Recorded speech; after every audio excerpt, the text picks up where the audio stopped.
sometimes.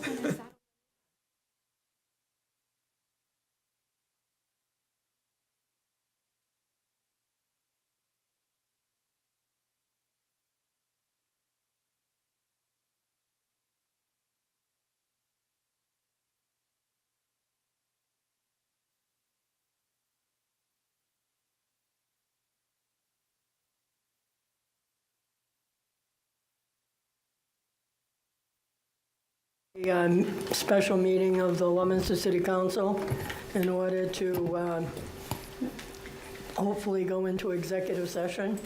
We'll do the public forum first. Public forum is an opportunity for any member of the audience to speak on a matter specifically listed on the council agenda regarding the executive session part only right now. Speakers will be asked to come to the microphone, state their formal name and address, along with identifying the specific item they wish to address. Each speaker is respectfully asked to keep their comments within a 2-minute time frame. Council will not be responding or answering any questions. However, at the discretion of the council president, clarification may be given. Is there anyone in the audience that wants to speak specifically to this agenda item? Again, is there anyone who wishes to speak on this agenda item? For the third time, is there anyone who wishes to speak regarding this agenda item? If there not, I will declare the public forum closed. We have a couple minutes before we can go into executive session. We have to move that clock or get another little clock. I can't. My brother's It depends. Sometimes son-in-law yes, sometimes no. is from North Carolina. 3 minutes.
O'clock.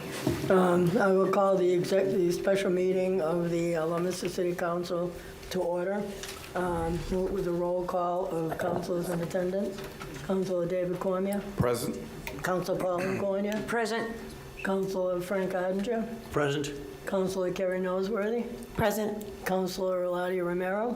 Present. Councilor Sue Shalafuzeffer. Present. Councilor Brandon Rodden. Present. Councilor Mark Bonanza. Present. And I will be recorded as present. We are meeting to take a vote on going into executive session pursuant to General Law, Chapter 30A, Section 21A3. Do I have a motion? I'll make that motion. Okay, we have a motion, Second. and we have a second. Before the vote on the motion, Madam President, if you could excuse me, I have to recuse myself from this vote Okay, and from participation in the executive session as well. okay, thank you. Thank you. All right, we have a motion, second. All those in favor? Those opposed? All right, we will enter into discuss strategy with respect to litigation, City of Leominster versus Middlesex Integrative Medicine Incorporated et al., Worcester Superior Court docket number 2585CV00896. An open meeting may have a detrimental effect on the litigating position of the public body, and the chair so declares. So we will not return to this meeting. We will continue with our regular city council meeting after this meeting, but we'll not be coming back into public session on this meeting. Thank you.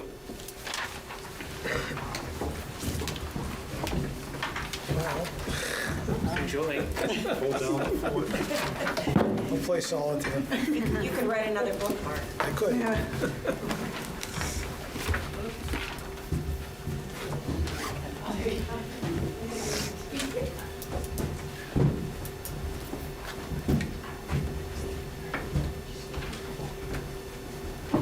We're practicing for 6:30.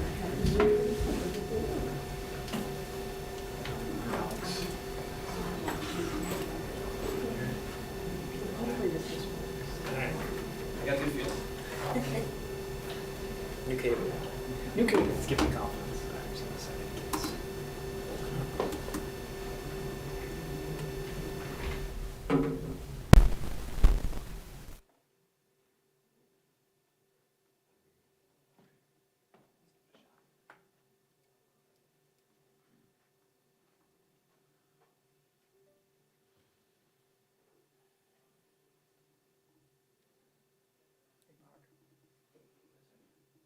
Hey, how you doing, Kevin? Good. Yes.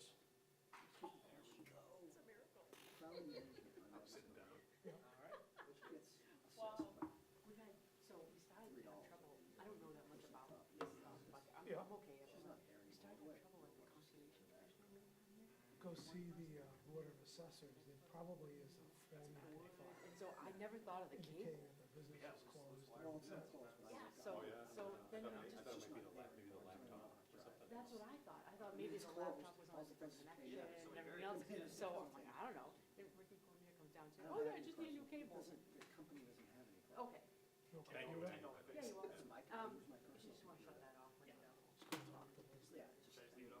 I mean, my guess is, Yep, because you're. I mean, I got to you're go through next- that shit too. you're next, I yeah. have to go through that bullshit All right. over here too. I know, I was just Good luck. curious. I'm not complaining about it. Yeah, I know, it's a pain in the ass. If there was a procedure, I just came, it's funny, I was just down there today, had a building inspection for the renewal of the insurance, and that was in the mail. It's like, ugh.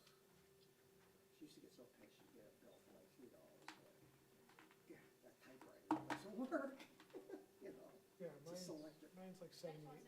Hey, Wendy.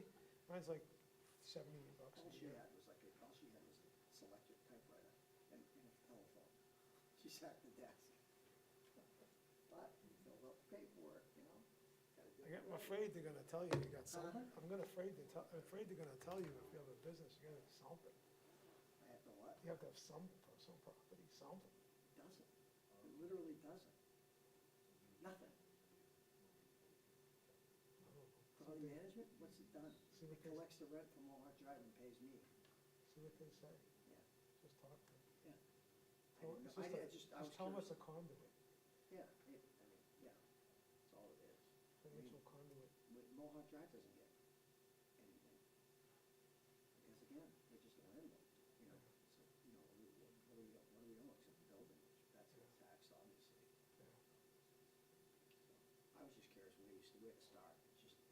I just call them or go there. Okay, will do.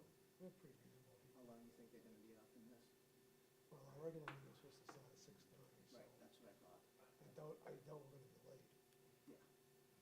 I would suspect 20 minutes. You gotta update your board over there. Still got you listed as president on the wall. Oh, my God. I'm sure they'll do it soon. Yeah. Actually, they probably, well, that board should be updated, but the photo won't have. No, that board's not. I just noticed it yesterday, she was president. Yeah, but someone might call you because you're the president. I'll tell them to see Maduro. What's that? I'll tell them to call Maduro. There you go. He's probably listed as president in their parliament building. Yep, he probably.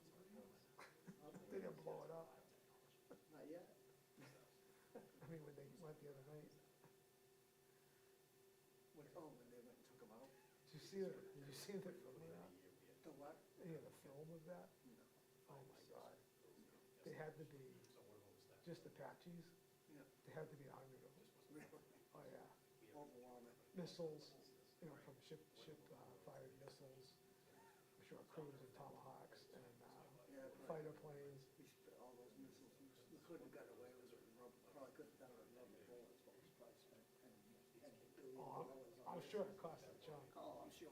Yeah. Mike T style. What's that? Mike T style. There you go. That's what he would have done. Yeah, He would have had a big show. absolutely. Yeah.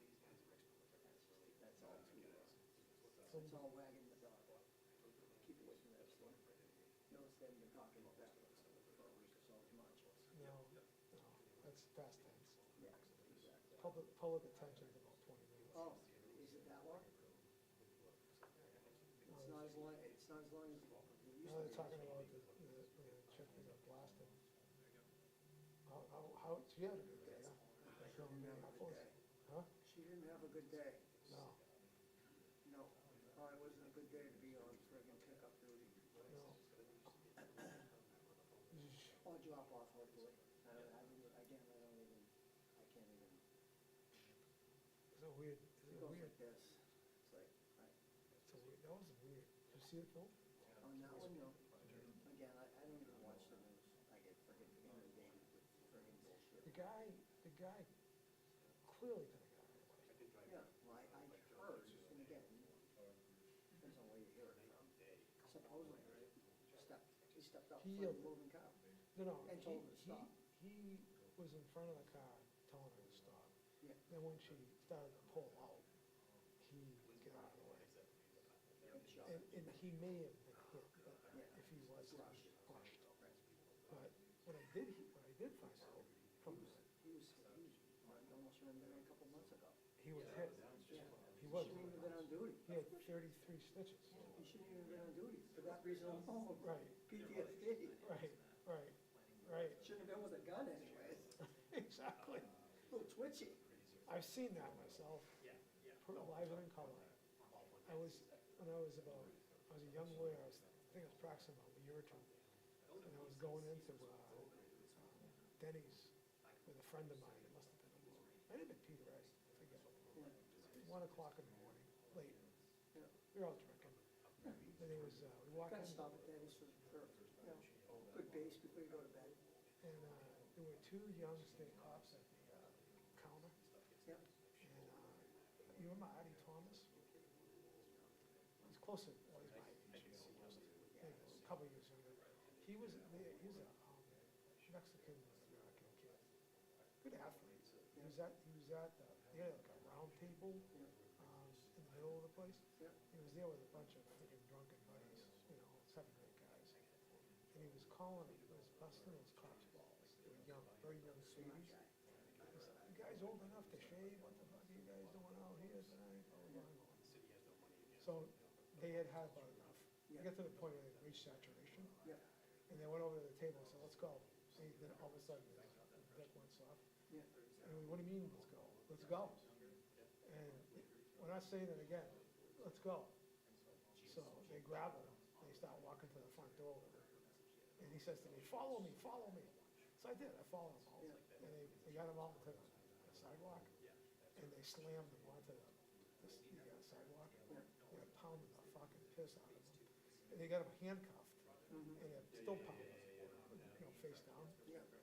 So he subpoenaed me to the trial, and he didn't touch him. I mean, they went outside, and they just, Yeah, you just pissed them off. he pissed him off. Pissed them off good.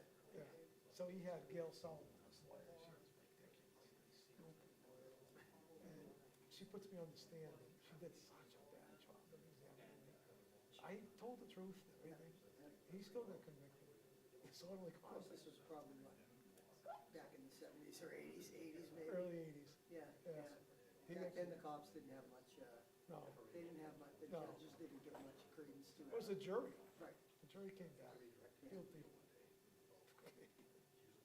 You know, in a way though, it's like rough justice. Yeah, exactly. Fucking smart enough. I mean, if he got away with it, then he would have been emboldened to be even worse. You know, and I'm not saying he was, bitching, but just shut up. Stupid.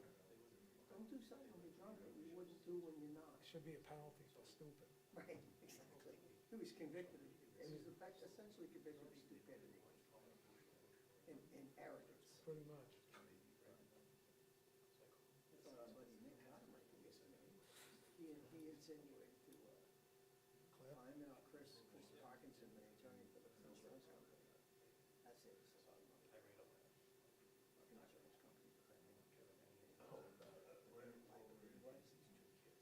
Well, I mean, still costing a chunk, but at least it's, a lot of this case has been him. Any further since I talked to you? Because Carter won't talk to us until after this meeting. And I told her, I had the two guys on the phone on Friday, just said, if he doesn't fucking shoot him, I said,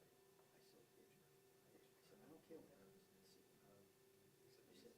I said, if the city is supposed to keep fighting for it, that's the city's business. And I'll be happy about it. I don't care anymore. I don't care. I don't want us to be talking about this in 3 months. He started his bullshit settling in October. We're no closer to it today than we were in October. The guy's obtuse. He is, big time. Big time. I don't know, there's not many people that talk to him. In the words of my esteemed ex-wife, oh, they just tell me, hey, back when she was working on Stephen and me, and I would talk to her very often, and it was like, hey, That's right, she went out with Steve Van Gundy, right? pull the guns. Didn't end well. No, pull the guns. He's wrapped all over fucking tight. He's always been a fucking, his nickname, Ricky Manatee, which Ricky was my age. Ricky was popular, Ricky was not arrogant, Ricky was a great athlete, he was kind, he was a good guy. Steve, never any of that, he was just one, he was nice, he was He's younger, right? Huh? He's younger, right? just one year. So I used to just tell him, everybody, oh my gosh, they just told you that, that's what you want to hear. I said, okay. I said, that's funny because it's all fucking cousins. I know, that's a great song.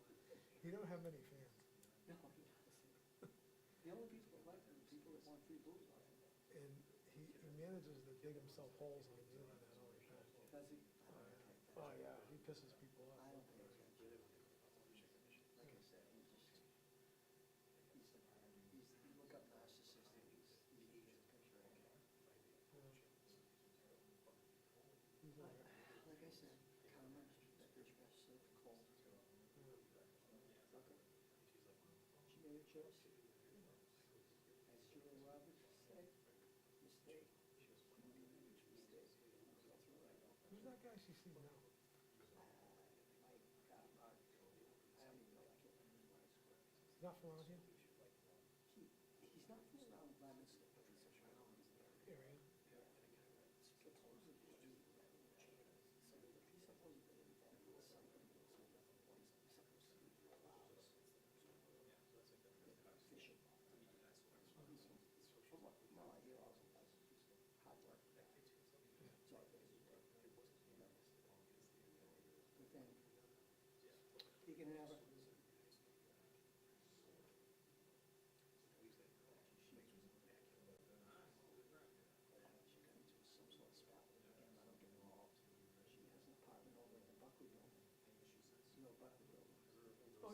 turned into apartments, right? That's right, she has an apartment over there, and it was handled that since Zach was home last summer. He was staying, he'd stay with her for a couple of days, and he was home for like 10 days, he'd stay with Yeah. her, and come to my house, and he said, you know, I said, oh, Mom, drop me up. What time you get home? He said, what time you get home from work? I said, about 5:30. He said, Mom, drop me off. I said, "Hey, I'll get back to Bucky. Just get off the bridge, get down there. I'm going." Yeah.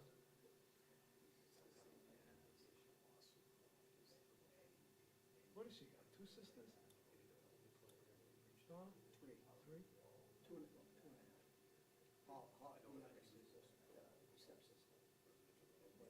Was her mother and her stepfather had Holly, she's got Cindy, who's my age, then Donna, who's a year younger than me, and then Michelle, who I think is 3 years younger than Donna. I did something for one of them. Huh? I did something for one of them, I can't remember which one it was. If it was something, I think it was Cindy. if it was criminal, it would be Cindy. I think it was a divorce. It might have been Cindy, yeah, that would be Cindy. Either a divorce or assault charge, domestic violence on her. They're a little amped up, huh? What's that? Their family, they're a little amped up, huh? Cindy's.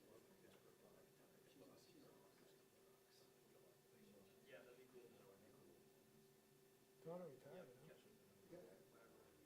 Michelle said she was going to I took a course with her. 20 years, yeah, I know, she said that in Pittsburgh State. Yeah. History, yeah, she had 2 or 3. Yeah, Robin Not, Lane. I don't want to call them masters, because not doctors, because she didn't get them, she didn't go. It was a teacher master course, Right. like compressed, so they could get their, credits like half an hour.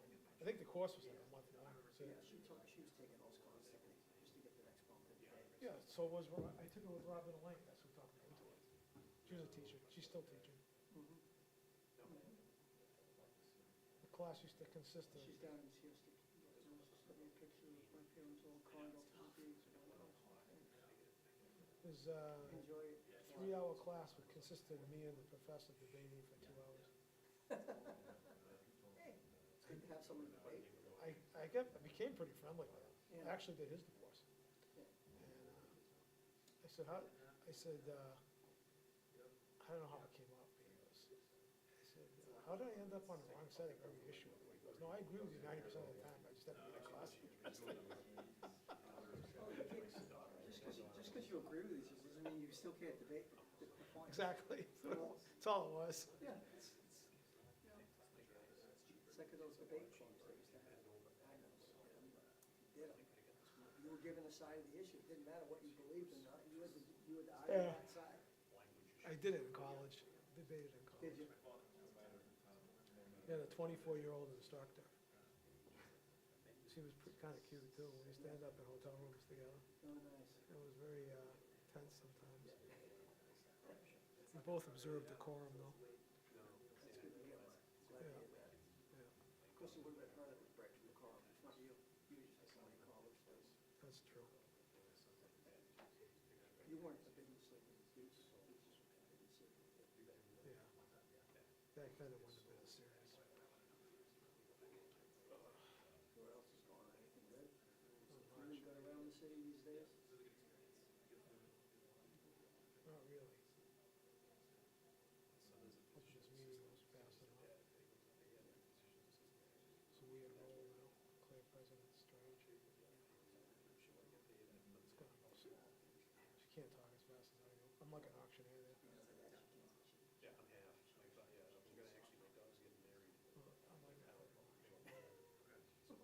She can't even think. Once, twice, 3 times down.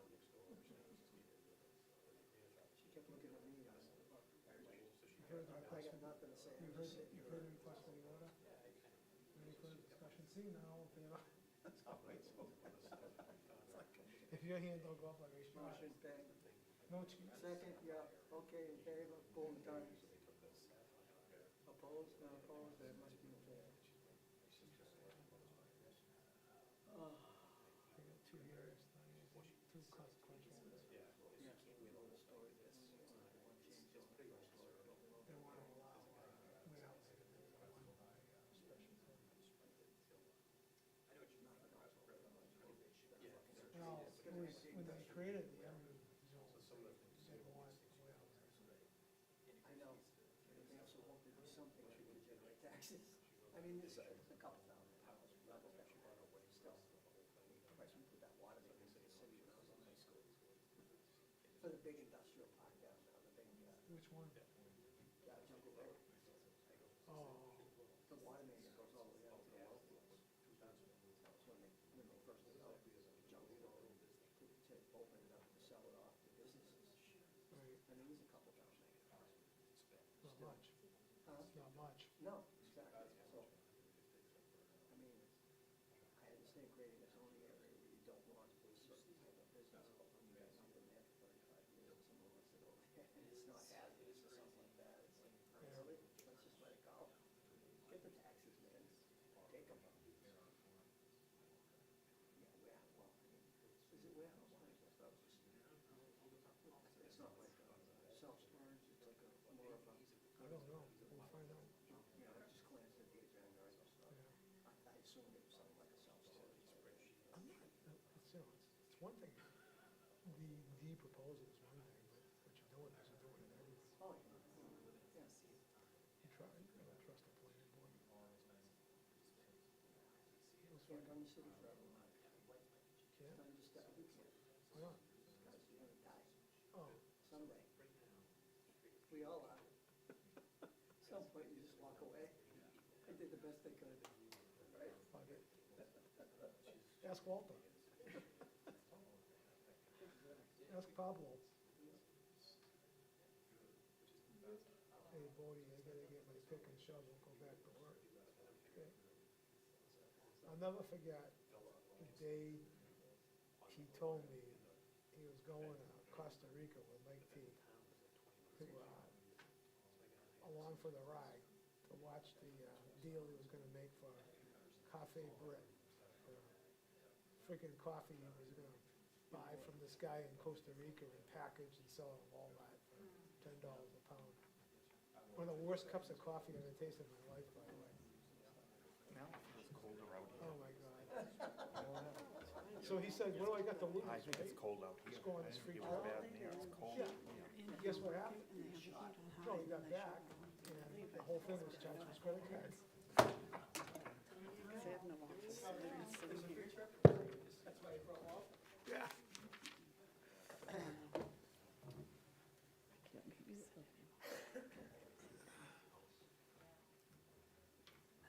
Well, that was rather efficient. It is cold out here. It was cold, too. I thought it was cold, too. It's very cold. Yeah, in there it is smaller space, but felt better than this. This is cool.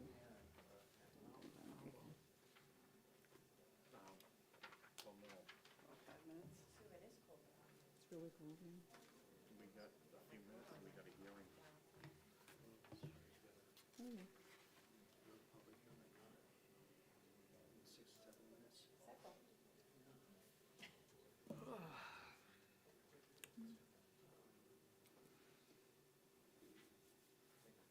7 minutes. You can do it, whatever it is.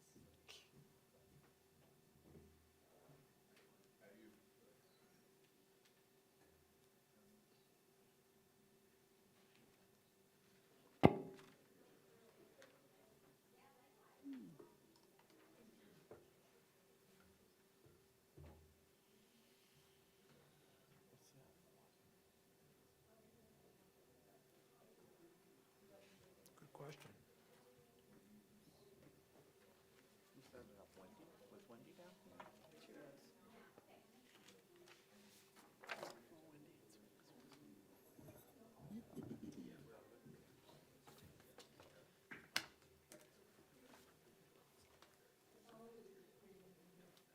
Okay.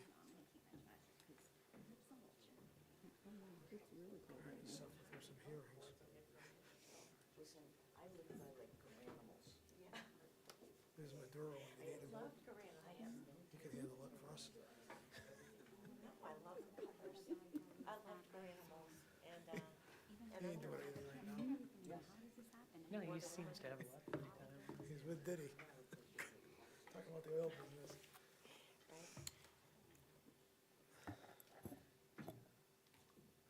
Mr. Bedanza, did you miss us? Yes. Held the fort.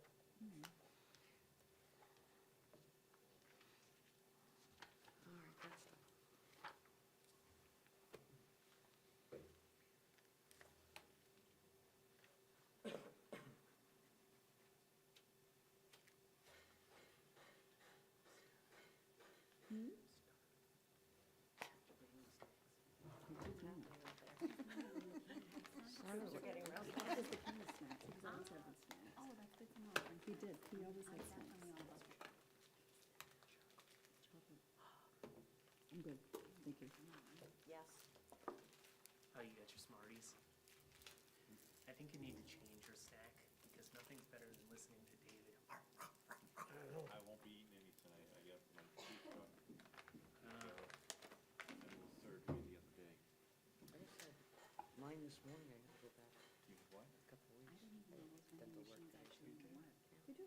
Seems like everybody does it this time of year. Thought they were just kind of for show. Health, health spending, money, and all that, yep, yep, yep. Yep. Plus, who wants to do something like I had, like 3 days before Christmas? Oh, yeah, I had mine in my. Did it take him? Did it take him money?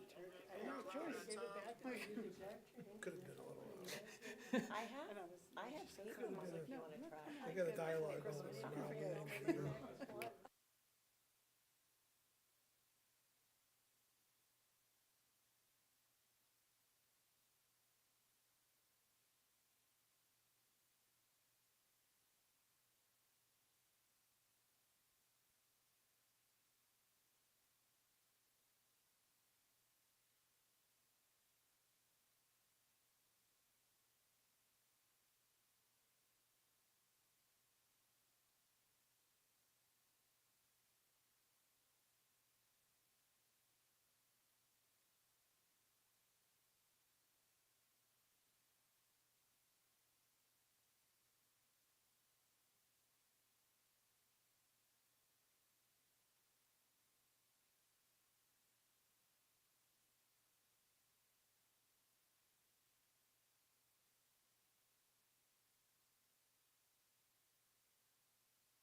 Good evening.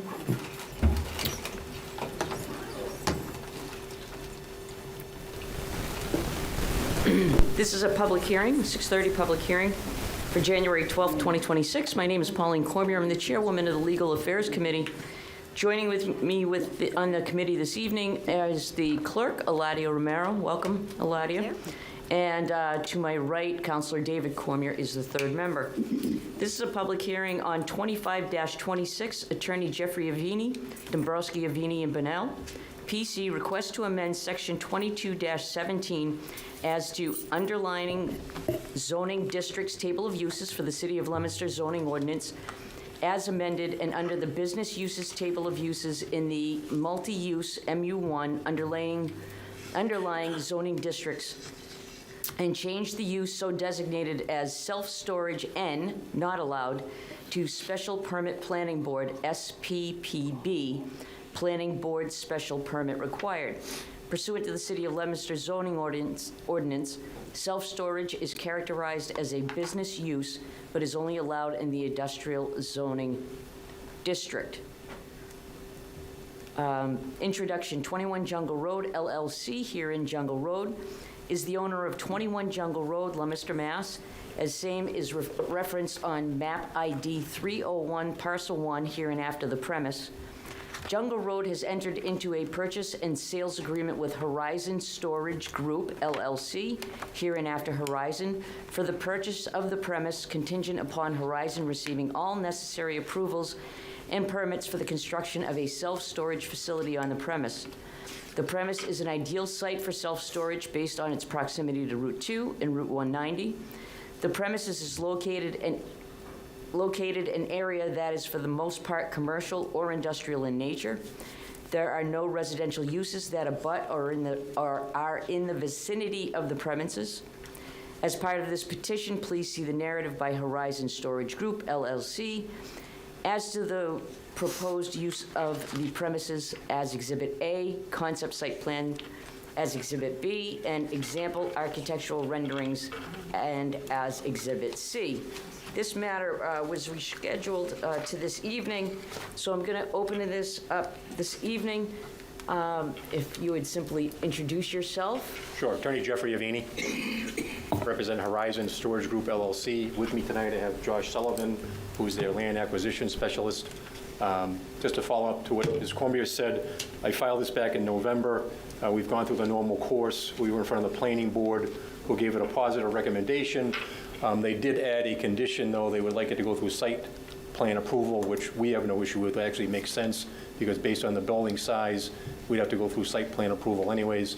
Their suggestion was, in case it was a smaller project, they still wanted that condition, so they have control over the site. It was also sent over to the fire department, who gave it a positive review, and it looks like the city solicitor has also reviewed it, indicated that it was before the planning board properly, it was before the city council properly, and Brian Riley basically considered it a very small changed or amendment to the bylaw, because we're just basically taking a use, which was a business use, and making a special permit application.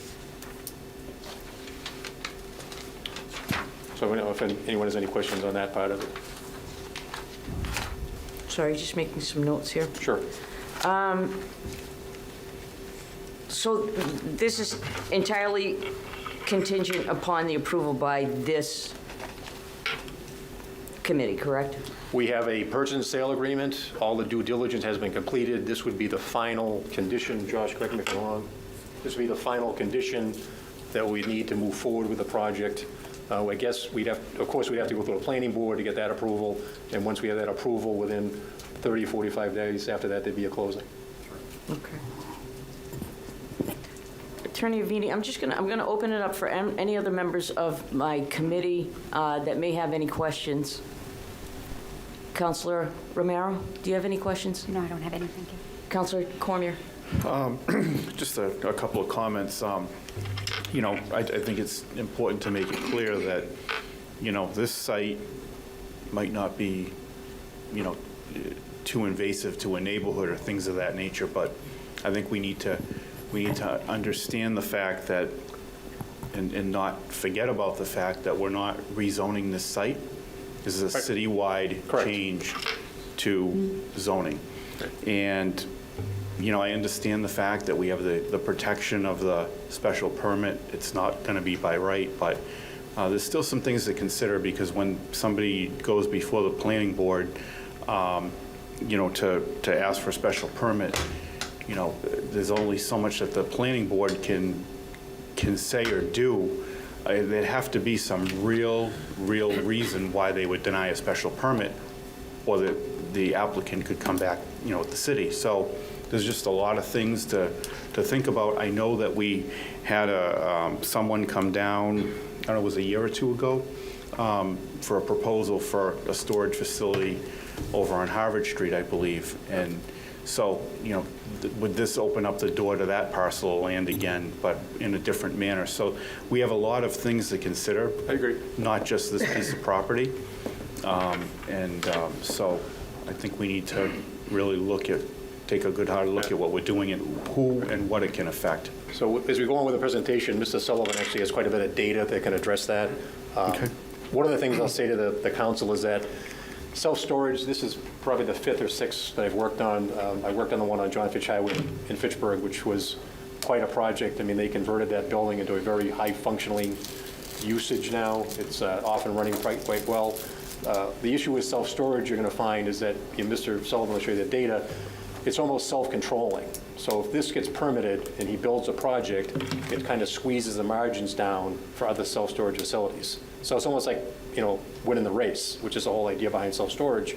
So to your point, I understand if you look at the zoning map, there's some MU1s pretty well spread out through the city, mostly close to the industrial commercial zones. But what's going to happen is that once you start to build them, the margin goes down because there's so much self-storage that can be utilized. And again, Mr. Sullivan has data on that. We understand that's a concern, Mr. Cormier, as far as that, you don't want to open the floodgates and have self-storage all over the place. But on the other hand, there's not a lot of opportunities out there for commercial development. You're going to take a vacant piece of property, put it on the tax roll, and have a rather substantial building the city's going to garner some tax revenue from. Okay. You all set? I'm good for now. Thank you. Certainly, if you'd like to go on with your presentation. Absolutely. Go Sure. This is, again, Josh Sullivan from, Please. yep. I don't know if this one's on. No, try it.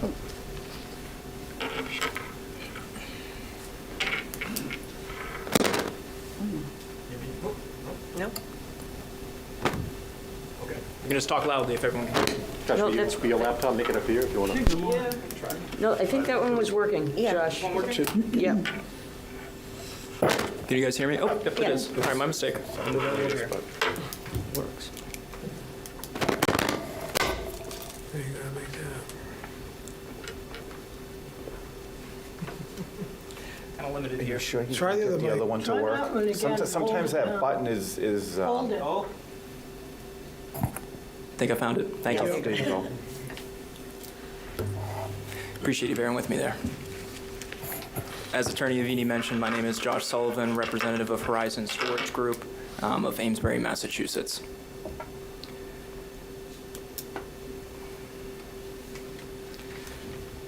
Mr. Cormier, I really appreciate you bringing up that fact, and also appreciate you meeting me out on site about a month or two ago at this point to kind of walk and discuss the potential use and nearby existing uses and what it can kind of do for the community. And we're absolutely aware of this is not a site-specific approval we're seeking right now. This, from many people's perspective, could potentially open up floodgates to someone coming in and developing another piece of land.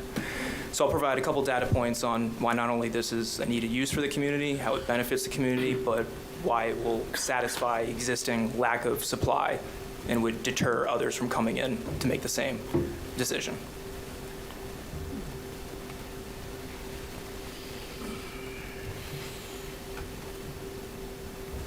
The first thing I like to highlight is what we're proposing here is a Class A 100% climatized facility. This is not a industrial one-level building with barbed wire around it with non-climate controlled. That's kind of the stigma that a lot of people have in their mind with self-storage because that's what's been available for many, many years.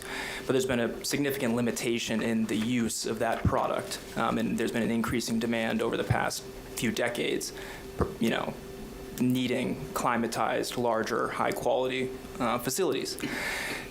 And to answer the question of, how is this a benefit to the community other than adding an additional service, we have data to suggest that 85% of our customers at any facility live within 3 miles of this facility. These are not residents of Lunenburg or Fitchburg coming over. These will be residents living within 3 miles of this facility using this. So it is not a large job creator, but every single person walking in there will be a local resident and part of the community. And it's not just individuals, although that's the majority, people downsizing, kids moving home from college, renovating spaces, needing additional storage. 40% of our users are small businesses as well.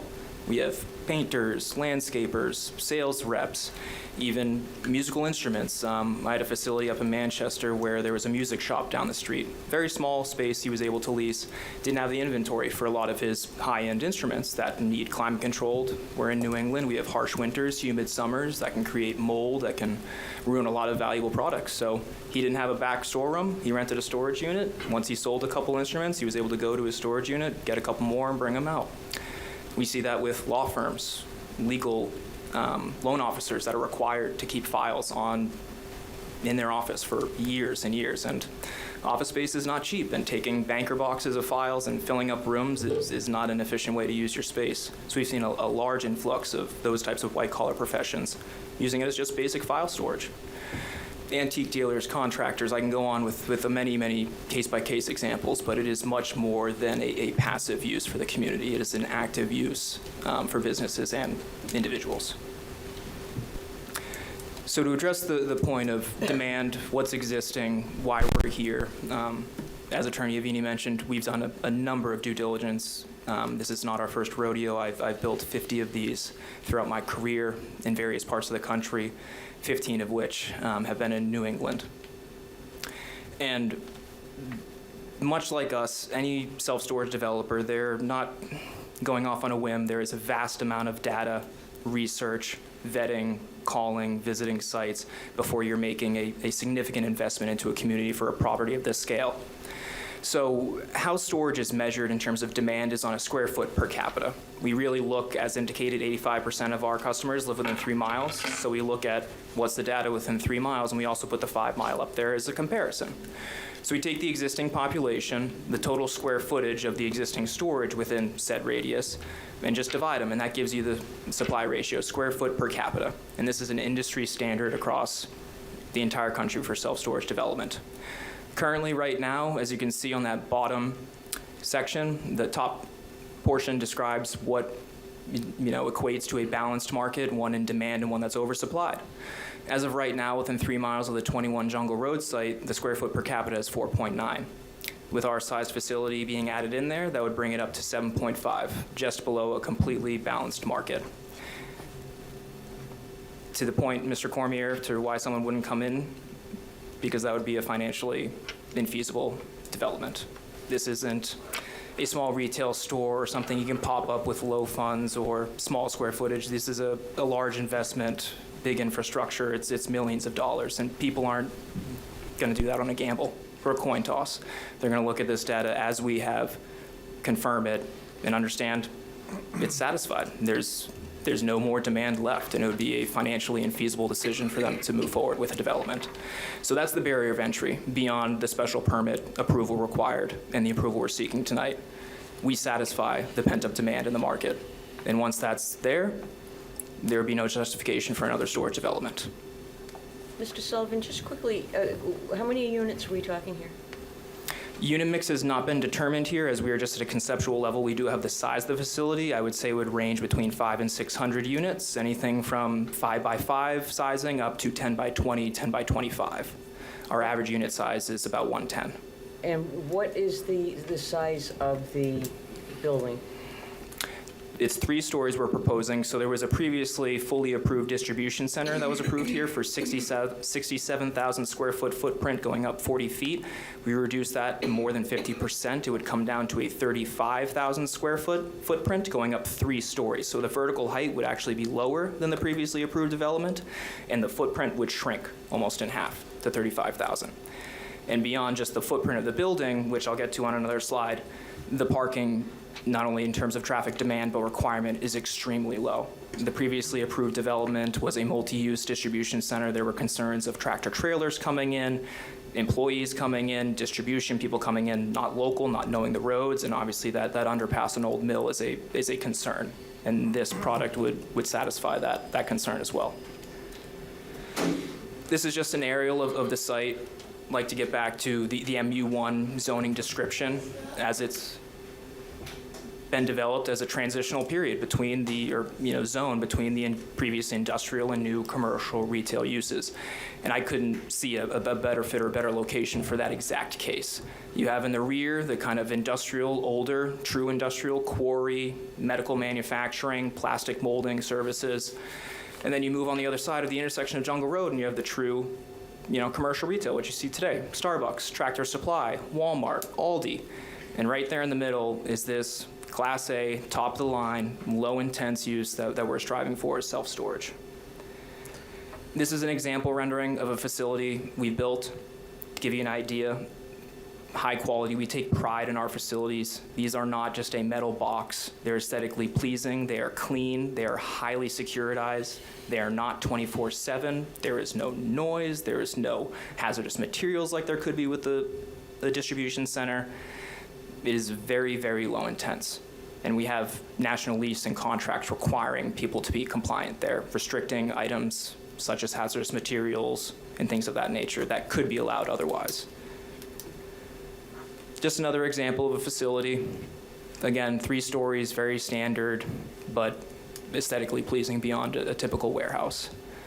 Compared to this, which was the previously approved distribution, metal-sided, 40-foot building, multiple tenants, uses to be determined, and that's what the site has been marketed for 2+ years, not only for sale but also for lease. They would build to suit it if there was a tenant that just wanted to lease the space. It hasn't gained any traction, which is why we've been in conversations over the past few months with the current landowner, seeking an alternate use. So as mentioned, previously approved 67,000 square foot distribution center, multiple tenants, multiple employees, multiple business contacts coming in and out of there depending on the product and service. We have one of the lowest intense uses in terms of traffic generation. I have traffic reports prepared. Obviously, we'd be happy to prepare one here if we get to the next step for the special permit review. 5 cars an hour is what we see for a facility of this size, compared to a grocery store, which is 1 to 200, 300 plus. Distribution center usually falls in around 50 to 60, again, depending on the use and location. For a size facility of this, we typically see 10 to 15 parking spaces. And when I pull into our facilities, 2 or 3 of them are full at a time, max. There's just not many people coming in and out of this on a daily basis. They do their big move-in, maybe they don't come back for 6 months. If it's one of the smaller businesses we discussed, they have their initial move-in, then they're running out, grabbing something, going back to their car, going to their site, going to their job. It's a very passive use. As I mentioned, aesthetically pleasing, Class A, dressed up, much more than a typical distribution center. Oh. Sir Dan, did you have a question? I do. Yes, sir. So why not solve one of our problems and rezone the land to industrial? It's permitted in the industrial zone, right? Yeah. Correct. So 39, which abuts you directly, is zoned industrial. Correct, and this site was previously zoned industrial, and I believe was rezoned to MU1. So, Attorney Avini, please feel free to correct me, but I believe... You go through the gyrations of an amendment to the zoning bylaw and a complete bylaw overhaul. So to rezone it to industrial is a complete overhaul. This is one of those timing situations. It's no different. The exercise is the same. I think I disagree. I think it would be a much longer process because you're going to redraw the zoning map. No, you don't. I disagree. Yeah, I don't see any qualitative difference between rezoning that land to industrial and then changing the entire city relative to MU1. I don't see any difference. I disagree. I think there is. And again, we're dealing with a timing factor here because... And what you've done for us is created problems for us, as Councilor Cormier indicated. Throughout the entire city, we have a number of MU1 zones where... Yeah, I would suggest easily that, you're changing the rules for all of those, and we are not here necessarily to evaluate one by one what's going to happen with those. We know, we've had the experience with one of them already, so it's an issue.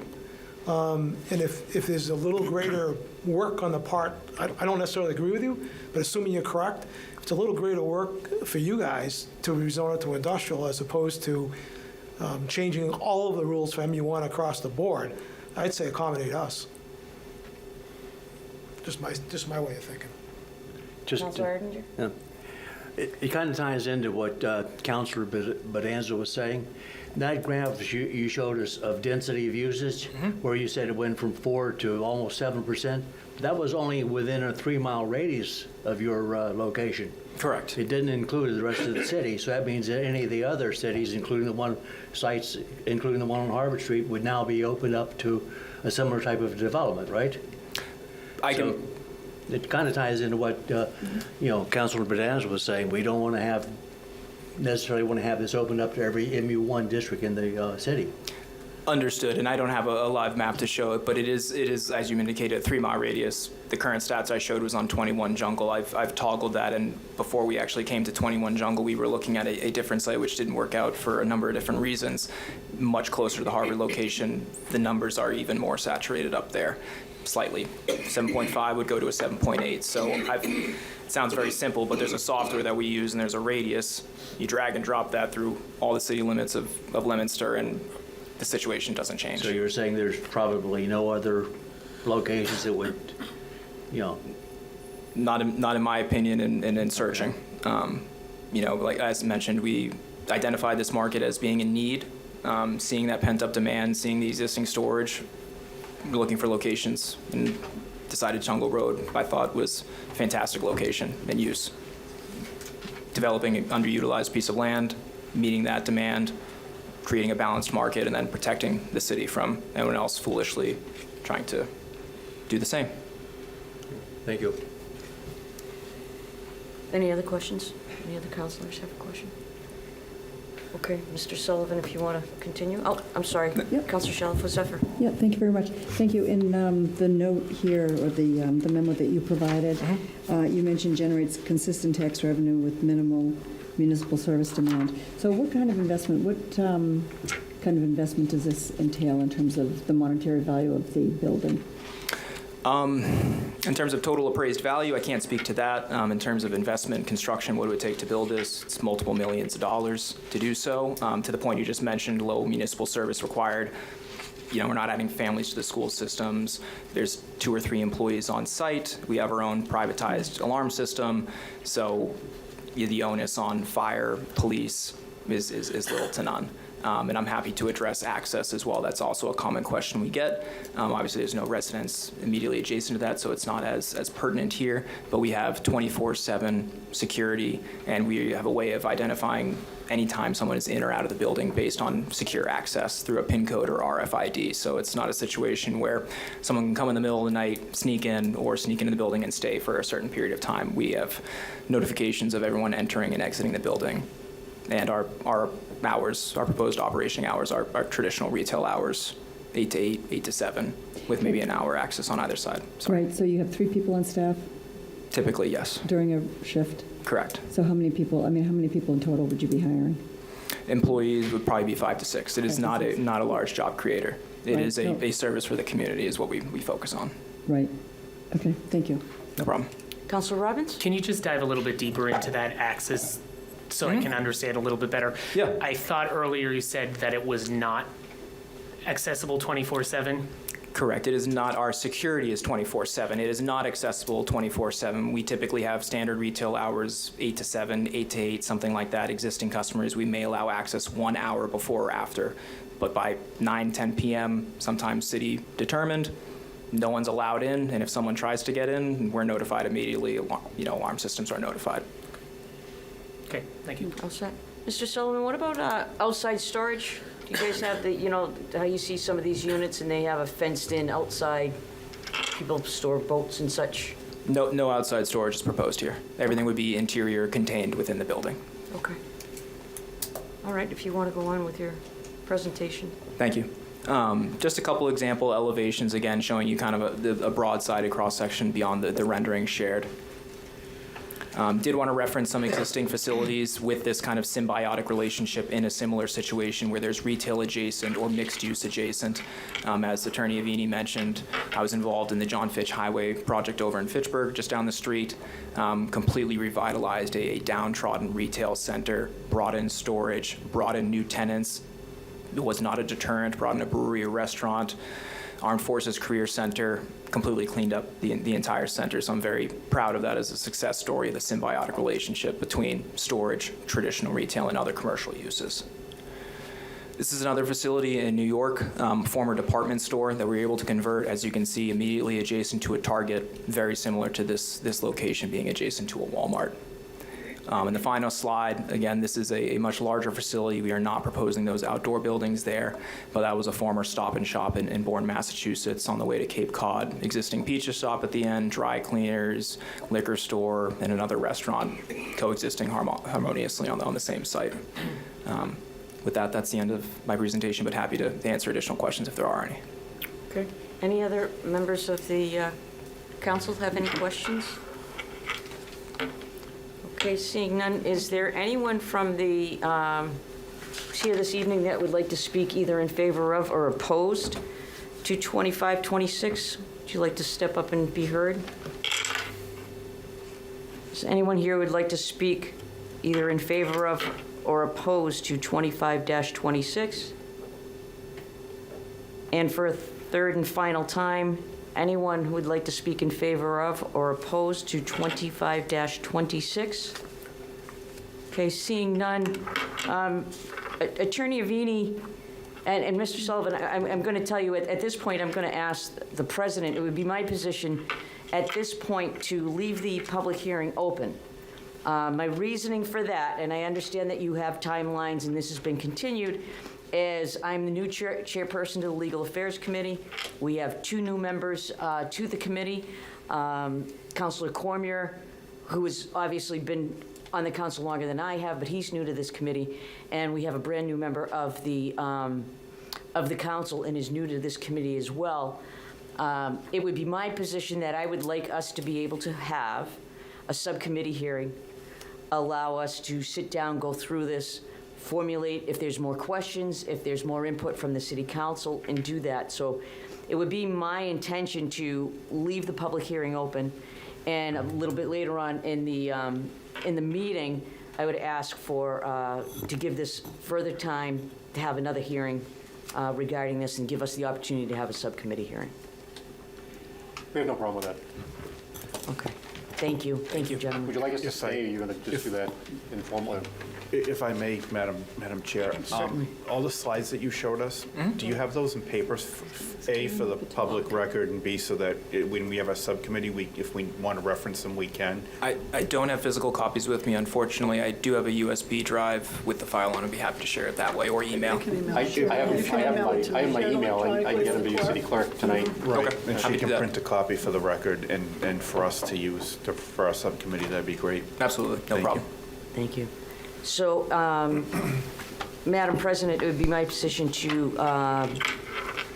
close the public hearing for this evening, but to leave the public hearing open. So continue it. Continue it. Yes. Would you like us to stay for the second part, or are we free to go? Or I think we're good question-wise, and I think if any other members have, council members have any questions, we can put those together at the subcommittee hearing and be able to address them. Thank you, Great. gentlemen, both of you. Thank you very much. Thank you. Thank you, council, for your time. Appreciate it. Have a good night. Thank you very Thank much. you. Madam President, for the next 2, 27-26 and 28-26, I do need to recuse myself to involve my employer.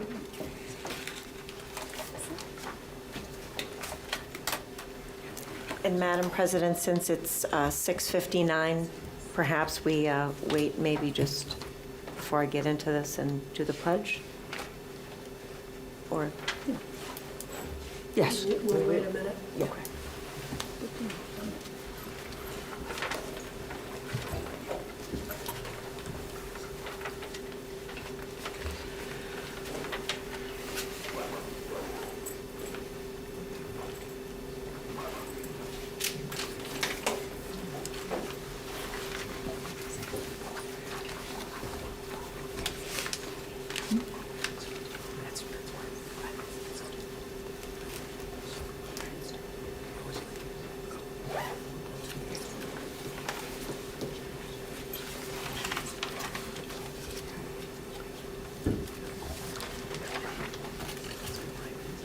Good evening.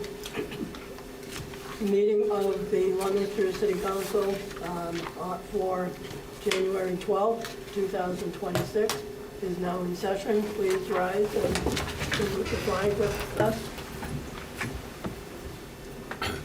pledge allegiance to the flag of the United States of America and to the republic for which it stands, one nation, under God, indivisible, with liberty and justice for all.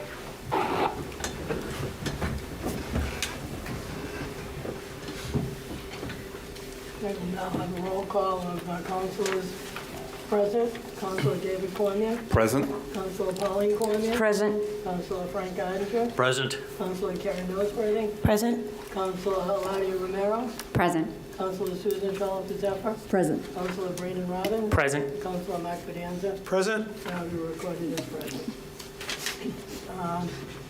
We probably don't have any minutes at this point. Okay, so We're working on that, and hopefully we'll have several sets ready for the next meeting. perfect. All right, Motion for a recess. Second? motion to recess, do I have a second? Second? All those in favor say aye. Aye. Those opposed? All right, Councilor Noseworthy, you're on. Thank you, Madam Chair. Good evening, everyone. It is past 6:40 PM. My name is Carrie Noseworthy, and I am the Chair of Public Service, here to talk about Petition 27-26. I am joined by Councilor-at-Large Sue Shalhoub Zephyr, who is clerk, and Councilor-at-Large Brandon Robbins, who is the third member.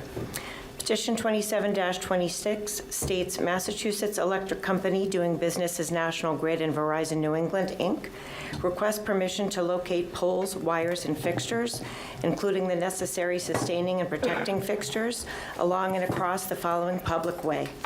Pleasant Street, National Grid to install one jointly owned pole on Pleasant Street, beginning at a point approximately 10 feet east of the center line of the intersection of Lisa Drive, and continuing approximately 10 feet in an easterly direction.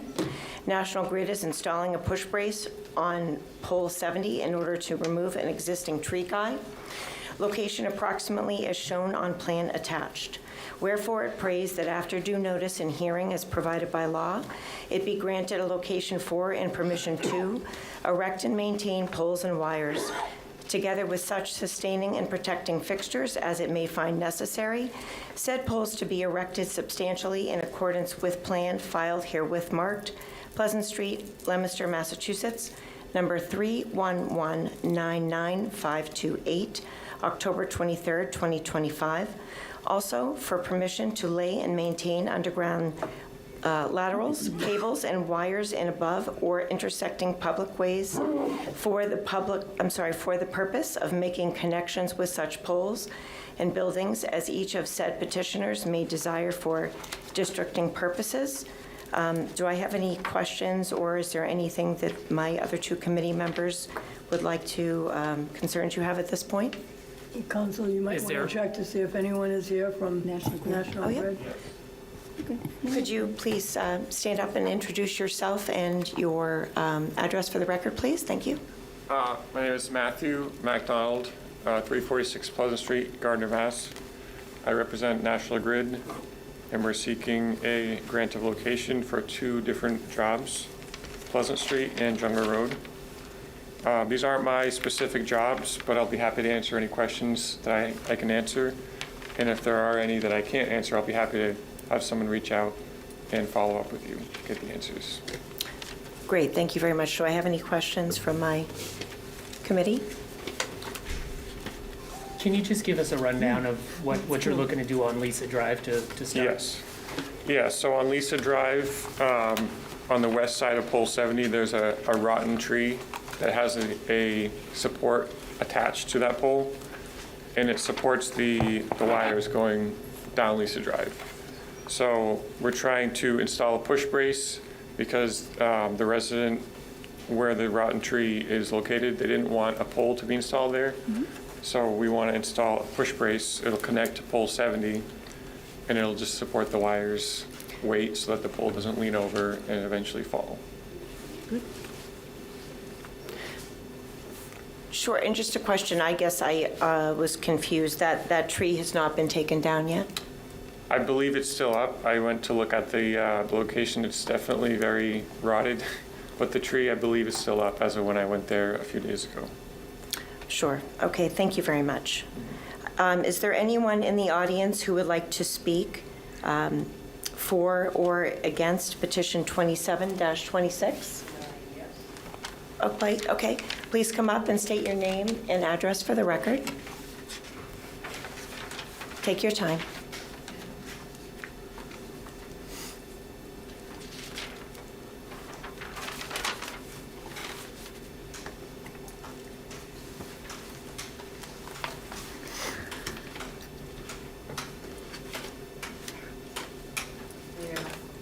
Wherever's most comfortable, if, I don't care. I'm not sitting. I can't Probably be better going to the Okay. podium. Yep. To the podium, yep. Hi, Susan Evers. I live at 544 Pleasant Street. I'm just going to move this down, make it easier for you. It's not, I don't care. Anyway, I've lived there for like 32 years. Now, I've asked National Grid where exactly they plan on putting this pole, because right now, my property, I'm bombarded by, let's see, by my bedroom window, there's a pole with a, what do you call those things? Those big things that blow up. Transformers? Yes, I'm sorry, it's late. No worries. So that's there. And then on the corner of Lisa Drive and Pleasant, where my house is, the corner lot, there's a pole there. And it's too near the road. Like when you come to the stop sign there, you cannot, like, it's in your view, like that's a blind spot coming from the left and the right. Now, I've asked where it's going because I don't know, and I don't want anything more on my property, because in the backyard I have, between me and my back neighbor, Dan Jacob, there's a pole. It's got, what was it, Verizon put up, I call them, what do I call them, pods. They are so ugly. I have to look out my slider. And I used to look at the nice woods, you know, across Lisa, and it was a nice scenery. Then they put up this pole, this box on that pole. Then they got a pole coming down as a brace. Then they have a wire coming down, which goes into my side yard, which I had company, and they didn't know it was there, and they backed into it and dented their truck in. And it's like, I don't believe this. So I look at these pods, there's like more than one. They're like all on that. And there's even one in my tree branches.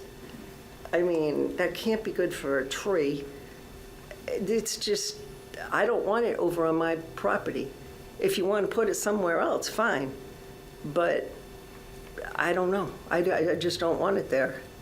And I've asked where exactly it's going. I still don't know where east and west and 10 feet this way and that way is. I mean, get real. I mean, can you come and show me? And maybe I will, you know more then. Can you get that question answered for her? Yeah, I can, do you want me to, like, so what I can say, I don't know if you want to speak on it now or just follow up later. No, If you have something now, yeah. She needs to hear. So, You can come, you can sit at the desk. Seen this diagram? No, I haven't seen anything. I've asked Okay. to see it, and I never see it. Okay, so this is your house, I believe, 544? Yes? And so where the pole is, Uh-huh, towards along Lisa Drive, right? we plan to put a push brace. On my because, property? It's in the public way abutting the property. It's So- on my, let me tell you, it's by the stop sign, correct? I believe. Yeah, I believe it so. is. No. It would be about 10 feet No. from the pole. I actually have to have my driveway there in the front now because I have a broken hip and pelvis, and it doesn't seem to be going to get better because of radiation and cancer treatment. So I'm not, no, my driveway's right there. It's bad enough I was getting snow pushed over there. You know, it's like, no more.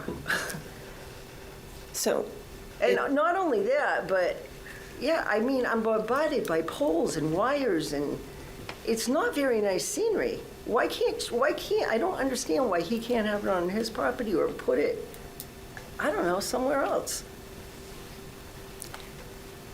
Other people have poles on their property. My brother has a pole in Townsend on his property. The neighbor up on the hill, who used to be Angela, I forget her last name, she was a nice Italian lady. Whoever bought that house, they had to put a pole on their property. I mean, there's poles on people's property. Why am I gonna get stuck with somebody else's Madam Chair, problem? can I suggest that National Grid meet with the residents as a community and figure out a solution to this that is amenable to all of the residents? Because I think when this was originally submitted, it sounds like it met one resident's need, but not another's. So we could go back and forth all night here. Oh, yeah, we can. And I think we would get a much better solution if the residents met with National Grid to figure out a solution. Absolutely, at-large counselor. I completely agree. I don't think this is something that's going to be settled tonight, and we want to make sure that you feel squared away moving forward. So I will get your information, and I have your information, Miss, and we will organize something so that everybody can feel heard, and we can figure out how to move forward in a way that, make sure that everybody feels heard and is on the same page. Because I don't think we're going to get there tonight, it doesn't sound like. No, you're not. Okay. Is there anything else you'd like to share, Miss, or were you? No, I don't think so. Okay. Well, I've written down your address. Thank you very much. Okay, just, I need time. Sure, because absolutely. I have never home.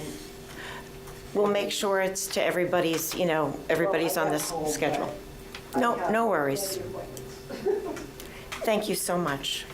Is there anyone else in the audience that would like to speak for or against petition 27-26? So I own, Oh, no worries. If you could just come to the podium and share your name and address for the record. Thank you. my name is Scott Wood. I own 547 Pleasant Street, directly across the street from Sue. It is my tree that needs to come down. Okay. It is failing. The way this started was National Grid called me, said we want to take that wire off. They didn't give us any option of pole on my side, pole on her side. They just said we need to put a push pole in or pole on, and we didn't have an option. This is the first time. We never saw a diagram. So this is news to us where it was going to go. Sure. So I think the letter stated that we would have a plan. We never got a plan. So, Okay. Well, thank you, Mr. Wood. And so I think, especially in your situation as well, as the at-large counselor mentioned, having a meeting where everybody's concerns are heard and Yeah. finding a way to move forward sounds like that would work for you? Yep. Okay. Thank you. Thank you so much. Just make sure that National Grid has your contact info, Yes. both of you, Ms. Evers and Mr. Wood. Miss, you don't have to come back over. He can come over to you. Yep. Mr. Wood, did you get a map in the mail from the clerk's office? Okay. We did call and request one, but it was right before Christmas and never got it. Yeah. I have a map, but no plan either in my packet from National Grid. Yeah. There's no map. Same, yeah. I mean, there's no plan, so we all need the plan. So for a third and final time, is there anybody in the audience that would like to come and speak in favor of or in opposition to petition 27-26? Go ahead, come up to the podium and share your name and address for the record, please. Good evening. My name is Rebecca Smith, and I live at 555 Pleasant Street. I'm not necessarily for or against this. I work from home now remotely 100%. So my only concern is, would I lose electricity or internet access when the work is being done? That's my only concern. Sure. Well, I think while the representative is here, you might want to also share your information and see if he can answer that. And if not, we'll get you that information. Thank you. Thank you so much. I think you could be back up here to answer the question. Yes. Yep, as soon as, I think he's just getting their information.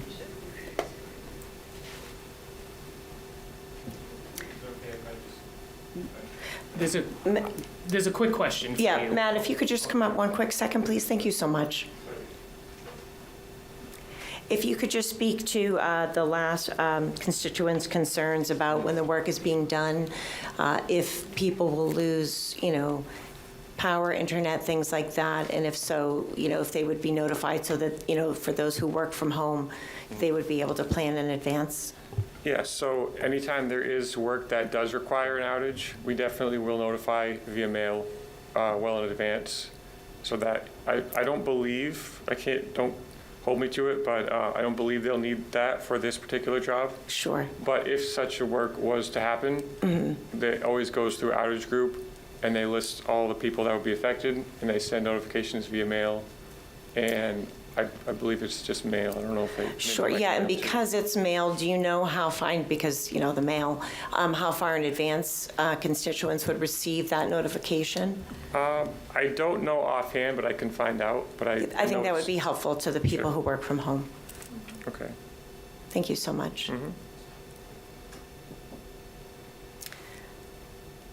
So I think I've said this, but for a third and final time, is there anyone else who would like to speak in favor of or in opposition to petition 27-26? No, okay. Well, considering, Madam President, the fact that it sounds like there's some work to be done here, my recommendation would be to keep, Continue the hearing. Yeah, just to keep it open just for now, and so we can sort of get this meeting scheduled and see if there's anything else that needs to be squared away. If you want to check. Who contacted you to do this work?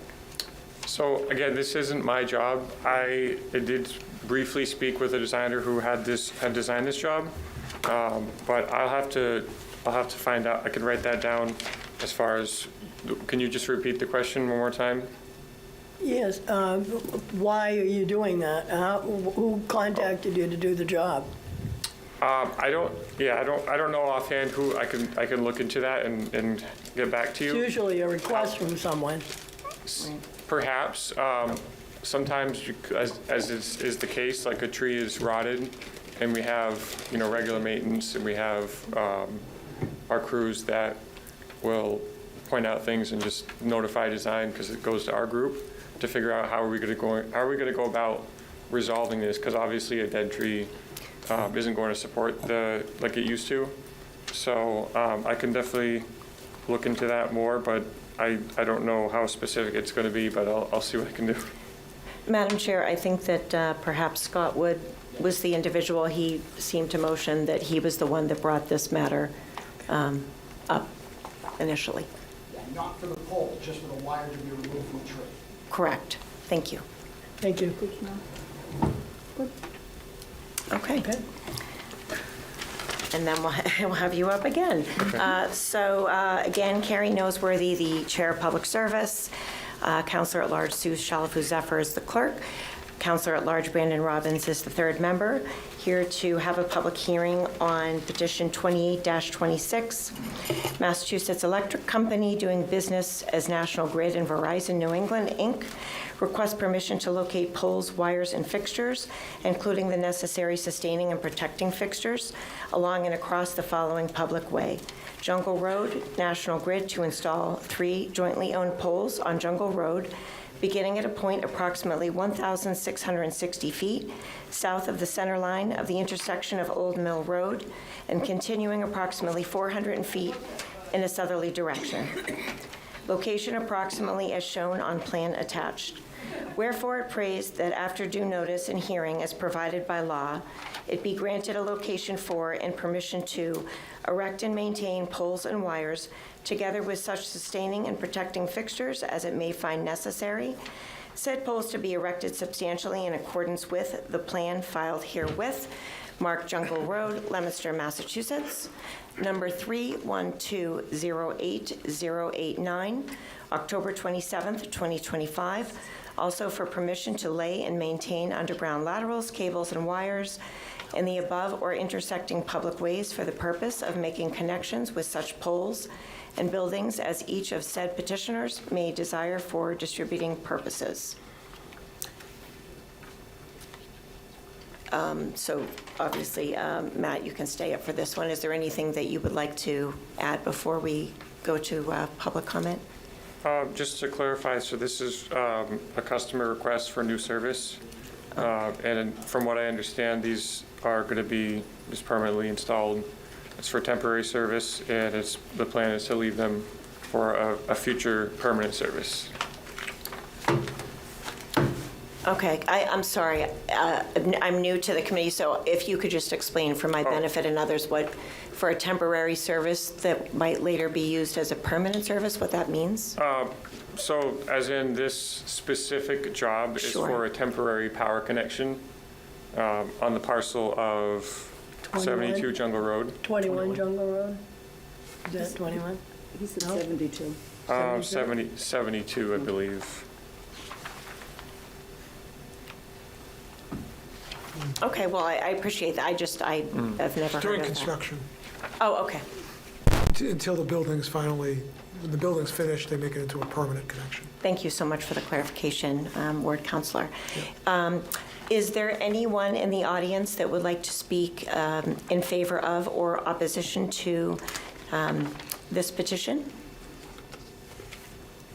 For a second time, is there anyone who would like to speak in favor of or in opposition to petition 28-26?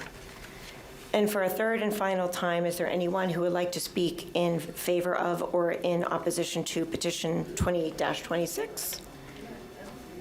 So seeing none, I guess it would be my recommendation to close the public hearing, unless either of my committee members have anything like to add.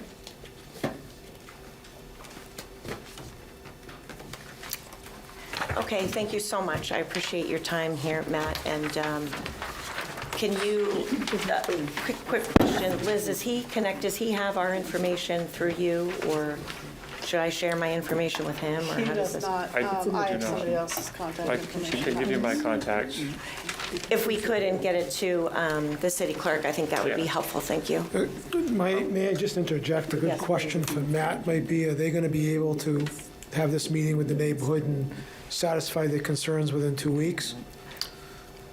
I wouldn't be able to guarantee that would happen within 2 weeks. I can mention that it's a request to have that meeting take place within 2 weeks.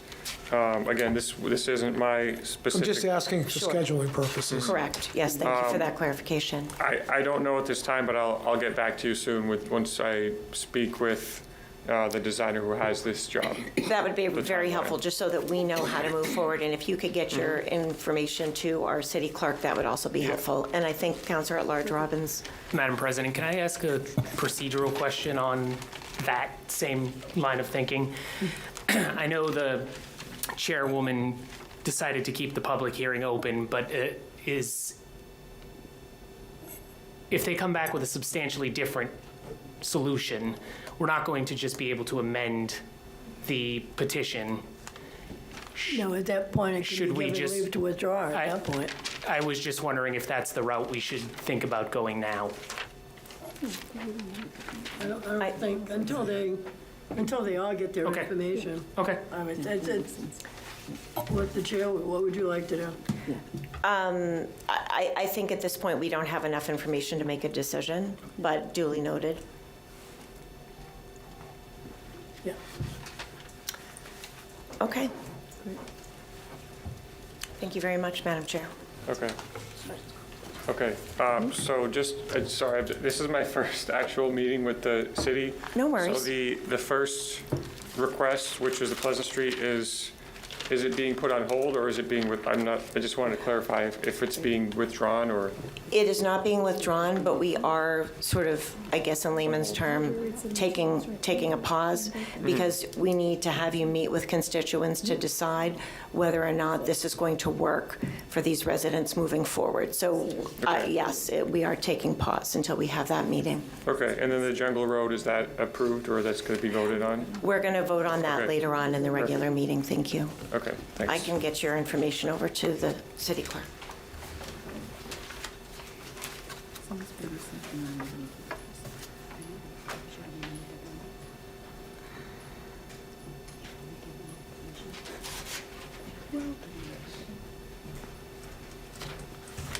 Madam President, are we ready to? Yes. This is a continued public hearing on 24-26. Michael McHugh, and on behalf of Kurt Oasinian, Plant Manager of Highline Wayland, 163 Pioneer Drive, Leominster, Mass., request a petition to obtain an above-ground fuel storage license for a 35,000-gallon above-ground storage tank to replace the 10,000-gallon tank currently at 163 Pioneer Drive and enlarge the containment area. And I know we have a gentleman regarding this petition here today. Welcome. Could you please identify yourself? Kurt Owanisian. I live at 105 Willowbrook Road in Holden. I'm the representative for 163-165 Pioneer Drive here in Leominster. Okay. Now, excuse me. Just a couple of questions. So you've gotten your approval from the fire department, the DPW, all the departments that you needed to, correct? Yes, ma'am. And this is actually I'm just clarifying for those who are just listening in on the first time today. This is actually just replacing a 10,000 gallon fuel tank, correct? Yes, ma'am. So this is a newer tank, correct? Yes. And this has all the safety precautions put in place? Absolutely. It has all the updated containment areas, correct? Yes. And all the electronics and everything with this new 35,000 gallon tank are going to be the most up-to-date, most recent? 100% compliant. Okay. Okay. That's all I have. I'm going to open it up to first members of my committee. Councilwoman Romero, do you have any questions? Not at this time, Madam. Okay, and Councilor David Cormier. I don't have any questions other than the fact, I'm sure it might be brought up again. One of the reasons why this was held up at the last meeting was somebody had suggested that there was some kind of a leak or a spill. Have you looked into that? And do you remember when that was and what it was? So at the last public hearing, there was a resident that inquired about an EPA citation, and some of the things that went on were prior to my employment there. But I did look into that, and I did, forgive me if I didn't get the email right. I tried to send Councilperson Zephyr an email to explain it, but I don't know if I typed it incorrectly or not. So I have a response from a consulting firm that we work with and to explain everything. So I don't know how you want me to do it. If you want me to just read it or... Submit that to the clerk. Say again? If you would submit that to the clerk, please. And I just have a couple questions about it. When did that happen? Does it say? So there was a consent agreement and final order that was signed with the EPA in March of 2022. Okay. And so, to put it in, the simplest form, a lot of the project work that we have going on currently is the response to some of this in the past. Okay. So the project and other projects in the future are rooted in, pulling compliant. Let me just ask a question. Any of the product that we license, is that what was part of the problem with the EPA? Or No. was it something else? No, Okay, propylene glycol that goes in this tank is non-hazardous categorically, Okay. and it was not involved So in it's any of nothing this. that's in front of us then? It's got nothing to do with what we're permitting? Okay. I was just gonna, remind you, and I guess we could remind every applicant, if there's ever a leak or a spill, Chapter 8, Section 8-1.1, requires you to, notify this body. Yes. Among other agencies as well, as I'm sure you probably know. But if whatever, was referred to the last meeting, somebody had a concern with the EPA, I mean, it's got nothing to do with the product that we're preparing to permit. So I'm all set. Thank you, Madam Chair. Any other members of the council have any questions? Seeing none, I'll open it up to the public. Is there anyone here that would like to speak on either in favor of or against petition 24-26? Please come up to the podium. For a second time, is there anyone in the audience that would like to speak either in favor of or opposed to 24-26?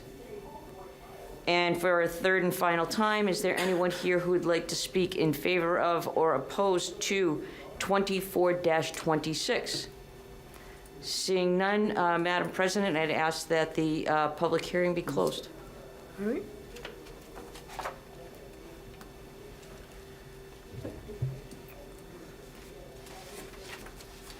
Thank you, Counselor.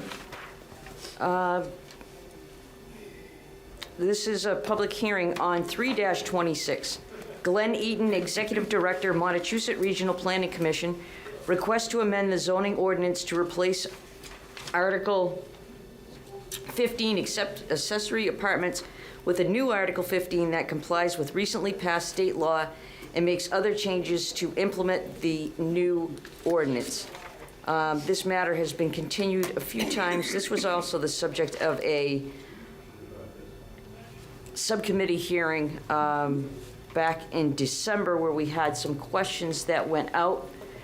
And I'm going to actually ask Councilor Shalfo Zephyr, who was the then Legal Affairs Chair, if you got any information back from Mr. Eaton regarding the suggestions you had made. No, at the subcommittee meeting, we had questions for KP Law.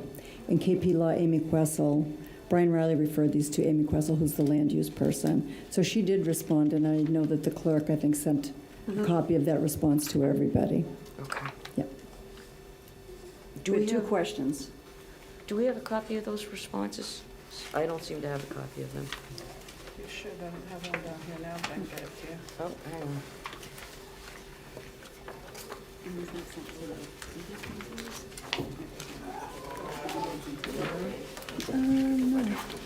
probably would not have. Probably not. Does she know where to grab it? No, that's it. It is. Thank you, Councilor Arndinger. I'm just going to read these into the record. This is an email sent to Brian Riley from Councilor Shalfo Zephyr. Attached is the proposed language for updating the city's zoning on ADUs consistent with the state's new law. This language was reviewed and approved by the Planning Board.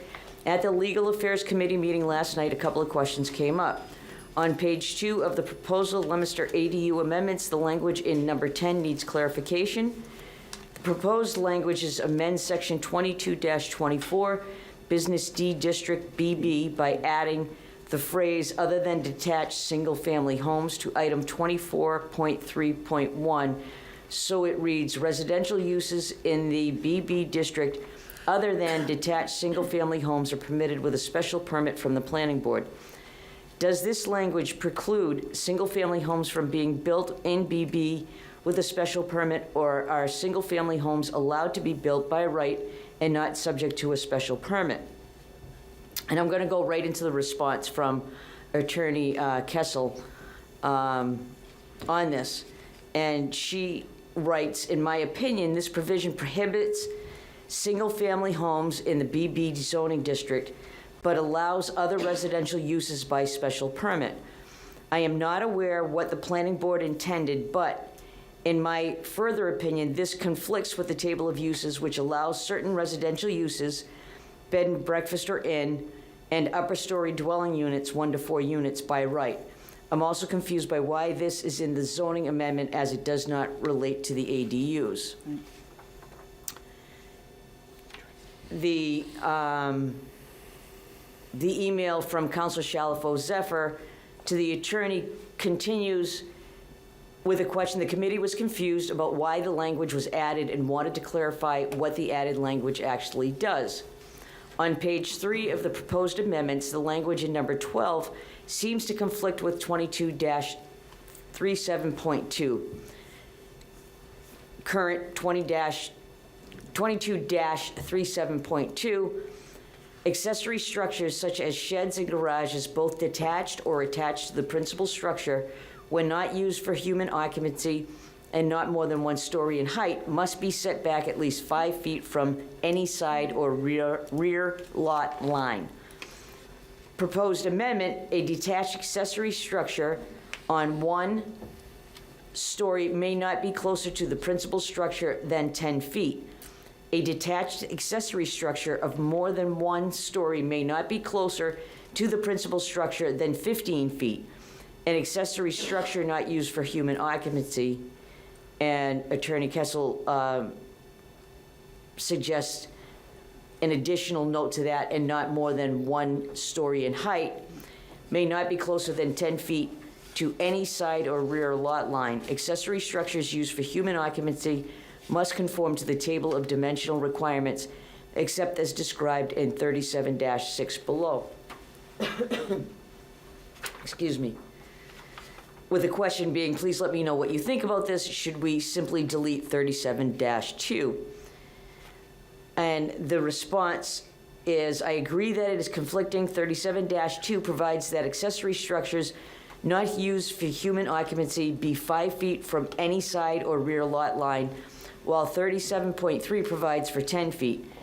37.2 can be deleted, but the language regarding 1 story in height would also be deleted, but I do not see that as an issue. If the intent is that all accessory structures not used for human occupancy, regardless of height, be set back 10 feet, then I recommend deleting 37.2. Thank you. I just want to put this out there. Is there anyone here from Montechusett Regional Planning Commission here to speak on this matter? So we have no one from the Montechusett Regional Planning Commission. Is there any members of the Legal Affairs Committee that have any questions, any statements regarding this? Councilor Romero? Yeah, thank you, Councilor Cormier. I do not have the ADU proposal in front of me, and I do not have a copy of the response from the attorney that you were just reading. So but clearly, I mean, based on the information that you provided, it seems like there's some conflicting information that needs to be clarified. So I have concerns. I'd like some clarification on this particular matter. Also, just, and it's a question, I don't know if I can ask it at this point, but is there anyone from the planning board that's able to clarify this if we can't get the clarification from MRPC? Well, I believe, as I suggested earlier, and Madam President, feel free to step in, it's my intention, since we do have some outstanding issues. Right. We have no one here from Montechusett. We have essentially 2 new members to Legal Affairs. We have a new councilwoman. I think it would be in our best interest to continue this public hearing, make some recommendations. Councilor Bonanza? My suggestion is those 2 limited items that were discussions between Attorney Kessel and the subcommittee, put those 2 alone to Joe Boyle in writing. Okay. And ask him he wrote it. I know the second issue you talked about had to do with the distinction of an accessory structure being used for occupation, human occupation as to not. And he was trying to distinguish between the use of a accessory structure for those different reasons. Mm-hmm. I think he could give you some clarity that might, explain some of this discrepancy. And I think he would do that. Okay. Okay? My suggestion would be to have a subcommittee meeting. Yes. Get either Glenn or Joe Boyle down here. I did call Elizabeth today in the planning department, and she said she knows nothing about it because she was on maternity leave at that time. Mm-hmm. That's right. So there's no information from the planning. Michael O'Hara should be going back there, and he might have been involved at that point, but I think it requires a subcommittee meeting now. It's too important to not get it right. Give it to him ahead of time, though. Agreed. I would give it to him sooner I than will. later. Yep. In fact, I'll ask the clerk if she could forward those over to him directly. Councilor Robbins. Yeah, just really quickly, to the Ward 4 councilor's point, the second thing was a back and forth with the planning board on multiple occasions about the setbacks, if I remember correctly, because the shed was Yes. a very interesting topic. The other issue that Attorney Kessel points out as kind of interesting as to why it's included, I would really love to see an answer in writing on that one to understand why that's included in an ADU zoning change. Maybe you could get the attorney here for the subcommittee meeting as well as MRPC and someone from the planning department, whether it be Michael O'Hara or Elizabeth. Okay, we will do that.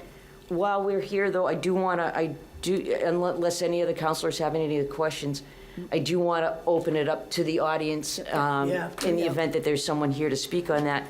So if there was anyone here who would like to speak either in favor of or against 3-26, would you please come up? And for a second time, if there's anybody here who would like to speak in favor of or against 3-26. And for a third and final time, is there anyone here to speak on 3-26? Madam President, I see that there is no one here, and if the council has no other questions, I will ask that this matter be continued, and we will we will schedule a subcommittee hearing on this. I expect, I'll speak with the other committee members and see if we can come up with a date within the next week, and see if we can get that done. Thank you. Thank you. Okay. We are now going to go to the public forum.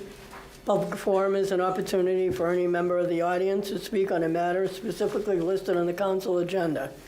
Speakers will be asked to come to the microphone, state their formal name and address, along with identifying the specific item they wish to address. Each speaker is respectfully asked to keep their comments within a 2-minute time frame. The council will not be responding or answering any questions. However, at the discretion of the council president, clarification may be given. Sergeant of Arms is looking for the sheet. I think someone might have walked off with it. I think someone took it. Oh. Okay. Hi, Chelsea Madison, 65 Harvard Street. So in discussions, just very briefly, if you don't mind, in discussions with the 294-unit apartment complex adjacent to Harvard Street and Stagecoach Road, it's been brought to light that our sidewalk situation is deficient and unsafe, and I would formally ask... I have to interrupt you. We only are going to talk about anything that's on the agenda tonight. Unfortunately, I feel like this is the only available time for me to raise this concern in a public forum. The planning board won't accept petitions directly from residents. The mayor's office does not hold a public forum. And the only opportunity to have this on the record, this is a major safety concern brought to you by 50 residents, and city clerk office said that you guys won't be accepting this because it requires funds from the mayor. So I have no way to get this information on record. I have no way to talk about this in a public recorded forum. So if you could just give me 30 seconds of your time, please, I would greatly appreciate it. This is a serious issue that I think needs to be addressed, publicly recorded. Please, do you mind? I'm going to let you go. Thank you. I appreciate it. It won't take very long. So I did formally submit a petition on 12/8 along with 50 other residents requesting the issue to be looked into. I was advised again by city clerk that it would have to go through the mayor's office. I'd like to take this opportunity to ask my Ward 1 councilor and the councilors at large if they are willing to submit this petition on our behalf and make that formal request to the mayor's office. And if you can't submit the petition, can you refer this matter to planning and DPW for evaluation? I would just like to know how residents can stay informed and when this matter will be discussed again. Just basic information would be great.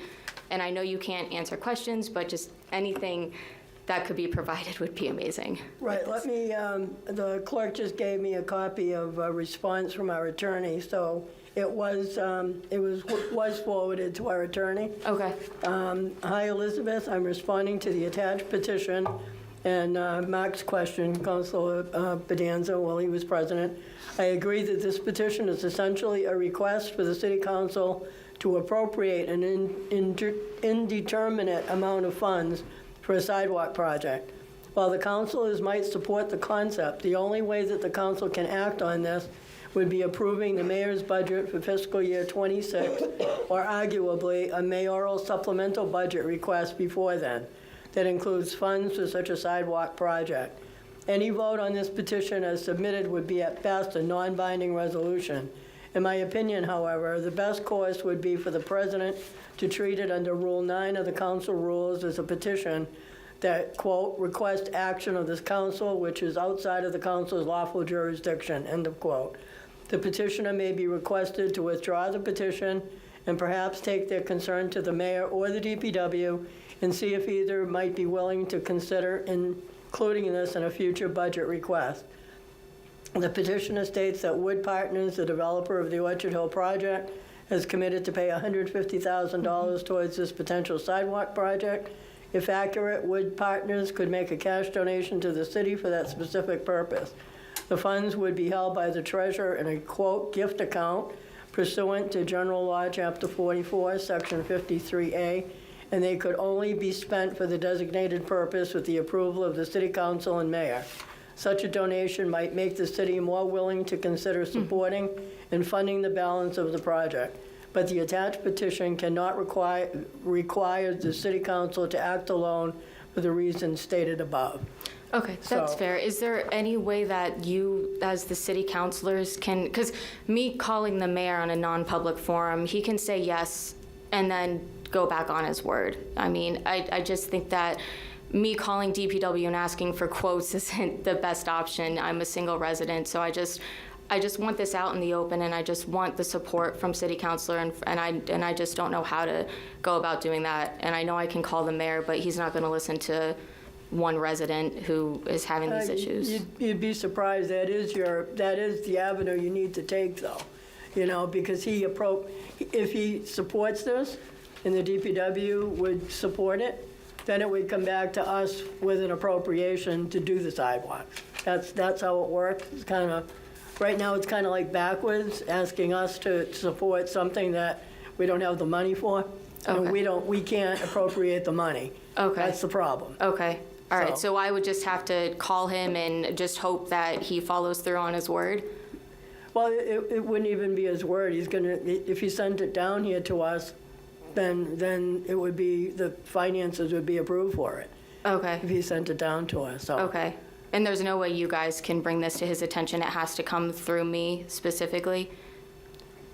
Well, I think Councilor Romero has a meeting with him, and I'm sure she can bring it up to him. Can I just? I have the petition too, if you want. I was just gonna say, I don't have a copy of the petition, and, you know, as I communicated with you earlier. Yes, I'm sorry. happy. No, don't worry about it, and thank you for. We'll provide the. Because, I think city clerk still has a copy. This is the original that I have. If you need it, I can provide it, but yeah. Right, and as I had offered, in my communication to you, I can refer that to him, and I can make him aware of it. Okay. On your behalf as well as the residents. So I'm happy to follow up with you. Yeah, offline, all right, and we thank can you guys. have a further discussion. Okay, So, thank you. I appreciate it very much. Thank you for your again. time. Thank you. Thank you. All right. Is there anyone else that wishes to speak in the public forum? Again, is there anyone else that wishes to speak in the public forum? Seeing none, I'll declare the public forum closed. And the council is now back in session. Communications from the mayor. C-33. D&J Mazzarella Mayor requests that an appropriation of $6,500 be made to the Planning Department expenses account, the same to be funded by stabilization. I'm just going to correct this because anything that comes out of stabilization has to be a 2/3 vote, not majority vote. So most of these coming out of stabilization will be 2/3. Okay, C-33 is referred to the Finance Committee. Thank you, Madam President. C-33 is going to be given regular course. C-34. D&J Mazzarella Mayor requests that an appropriation of $250,000 be made to the Fire Department's Public Safety Overtime account, the same to be transferred from the Stabilization Fund. Again, referred to Finance Committee. Thank you, Madam President. Once again, first time on the calendar. Once again, 2/3 vote required as a result of transfer from stabilization. Regular course, please. Thank you.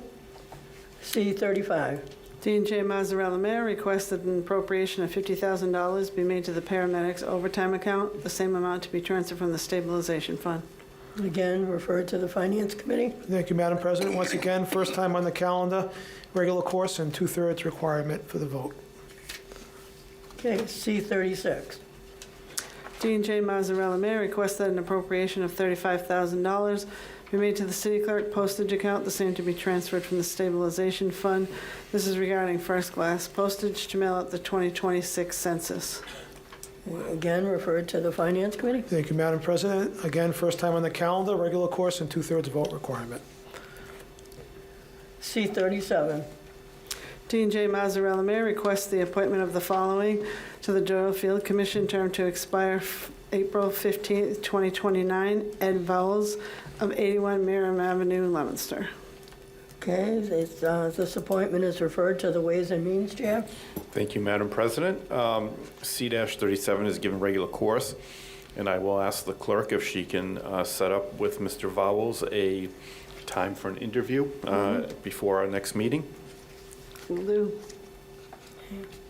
While we're doing that too, could you get the list of all the appointments so that newer members can know when everybody's expiring? Yes.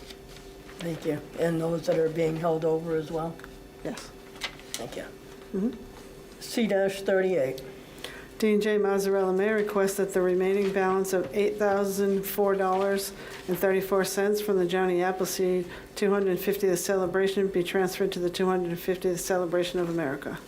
Just a little note, it's 37 cents. I read that too. Yeah, might need those three cents. Never know. Referred to the Finance Committee. Thank you, Madam President. First time on the calendar, regular course.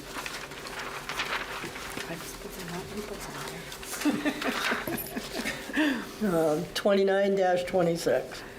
Gregory C. Chapdelaine, purchasing agent, requests to enter into contract for information technology managed services for the school department for a 6-year period. This is in preparation for the next services contract that the city will be bidding out this year sometime in February or March. The current contract will expire this June. Okay, the referral to the Finance Committee again? Yes, thank you, Madam President. 29-26 is going to be given regular course. All right, just for, again, for Councilor Romero, it's being new. 6-year contracts is usually cheaper, but in order for any department to do that, the City Council has to approve it. That's why it's coming to us. 30-26. Thank you. Brandon Robbins and Susan Shalfo Zephyr, councilors at large, request that the mayor authorize the appropriate department or departments to research, develop, and participate in a contract or contracts to aggregate the electricity load of the residents and businesses in the city and for other related services independently or in joint action with other municipalities, and authorize the mayor to execute all documents necessary to accomplish the same. Okay, we have legal affairs here. Is that where we would refer this? I think it's your choice. I think you could send it to Ways and Means or Legal Affairs. I was thinking Ways and Means, actually, because it's more contractual. It's not, Makes sense. Sure. or we could do both. You're the president. We'll do both. We'll do both, so that we'll have it covered in two different ways. All right. And I'll give that regular course from my end. Yep, I would agree to the same. please. okay. Any referrals? Could I suggest a referral to the KP Law? Because I think, if I remember right, we needed to, as a council, approve aggregation contract. We had a matter before us about 1.5 years ago or so, so you may want to ask them for some guidance on this. Okay. Councilor Pauline Cormier, can Yep, you with do a that? referral to KP Law. And I'm actually going to defer to you, Madam President. I'm not sure, but do we have the authority to tell the mayor he's got to look into this? No. No. Okay. We're not, they're requesting that the mayor authorize. Oh, okay, So we're not- okay, okay. We're not telling him. Okay. We're And perhaps that's a question. asking him. I'll follow up with KP Law regarding But yeah, that as once we well. get the recommendation from KP Law, we'll know better. Okay. Okay? Thank you. 31-26. Gregory C. Chapdelaine, purchasing agent, request to enter into a contract for information technology managed services for the city for a 6-year period. This is in preparation for the next services contract that the city will be bidding out this year sometime in February or March. The contract will expire this June. Again, we'll refer this to finance. Thank you, Madam Chairman. 3126, first time on the calendar, regular course, please. Okay. Madam President, just Yes. a quick question on 3026, do we need a public hearing? We won't know. We don't know, literally. We don't, yeah, no, I don't think we know yet. We had a public hearing the last time this came before us. Yeah, we did. Correct. I don't, was it a public hearing or was it was it informational? It was a public hearing?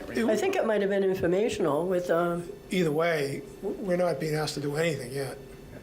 So until KP Law suggests what the procedure is to do this, if the mayor even wants to do it. yeah, well, once we get the information, then we can make the decision at the next meeting. That's fine. All right, matters before the council. Counselor from Ward 4, Finance Chair. Yes, thank you, Madam President. Starting off with the opioid stabilization fund account, we began the fiscal year on July 1st with a balance of $577,546. During the course of the fiscal year, we have transferred in from the state, $159,226 as part of the settlement, bringing the new total to $736,772. During the course of the fiscal year, we have transferred out to various activities $249,371, leaving a balance in that account of $487,401. With respect to the City of Leominster Capital Stabilization Fund, we began the fiscal year on July 1st with a balance of $4,593,192.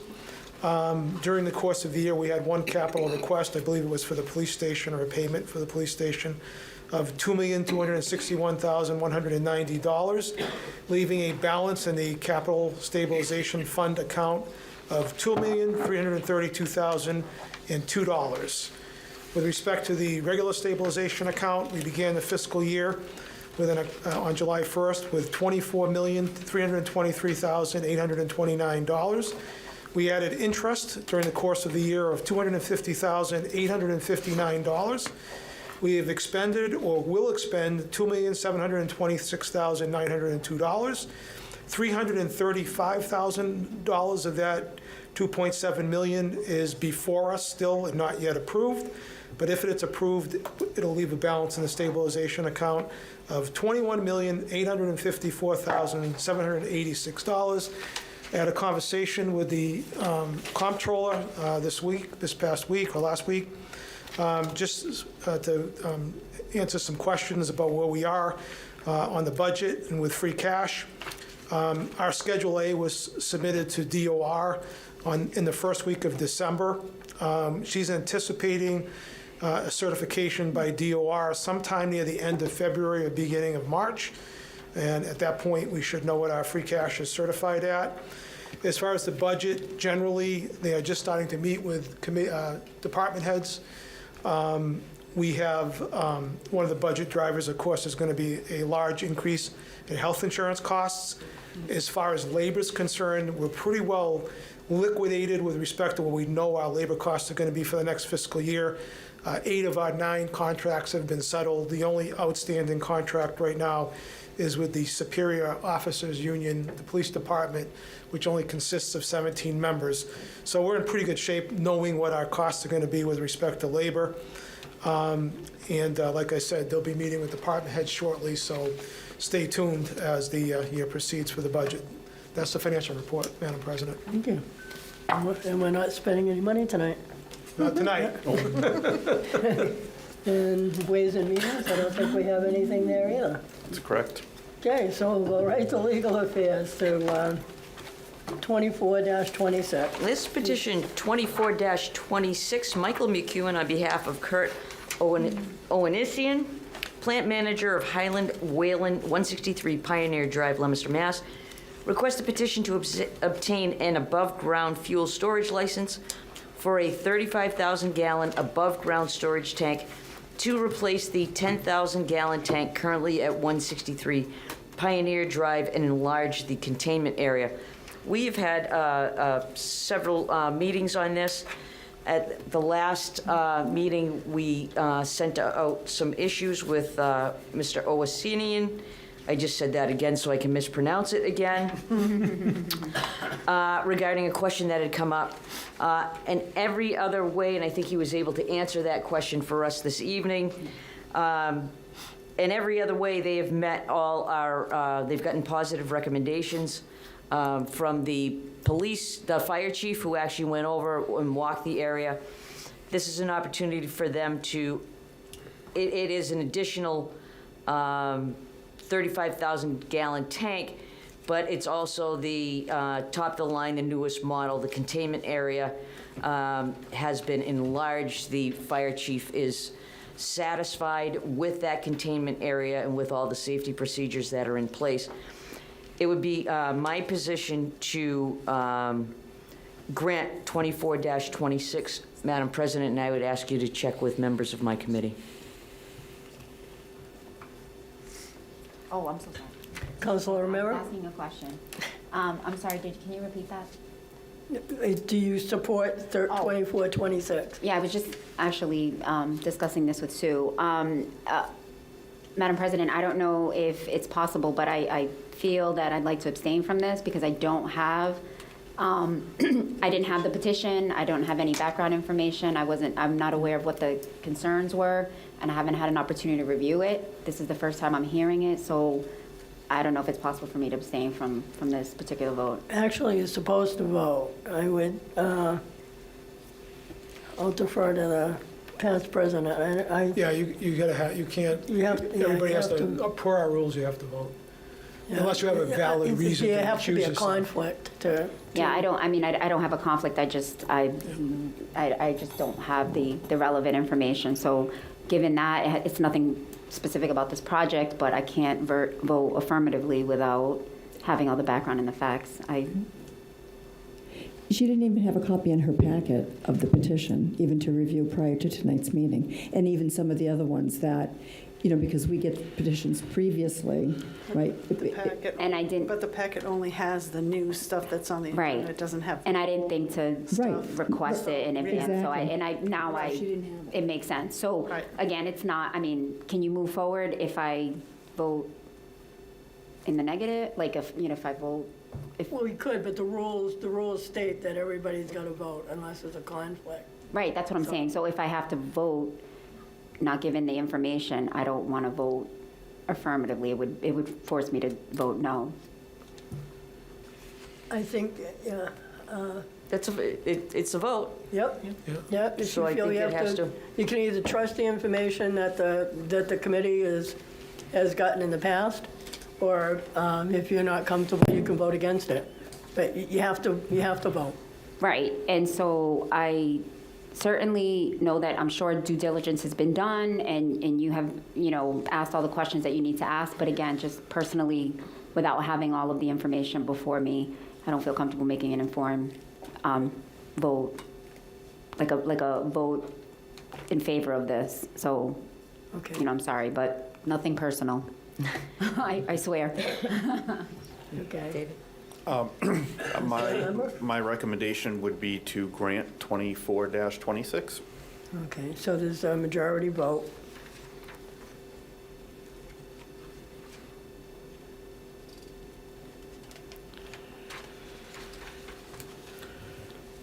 Okay. Discussion.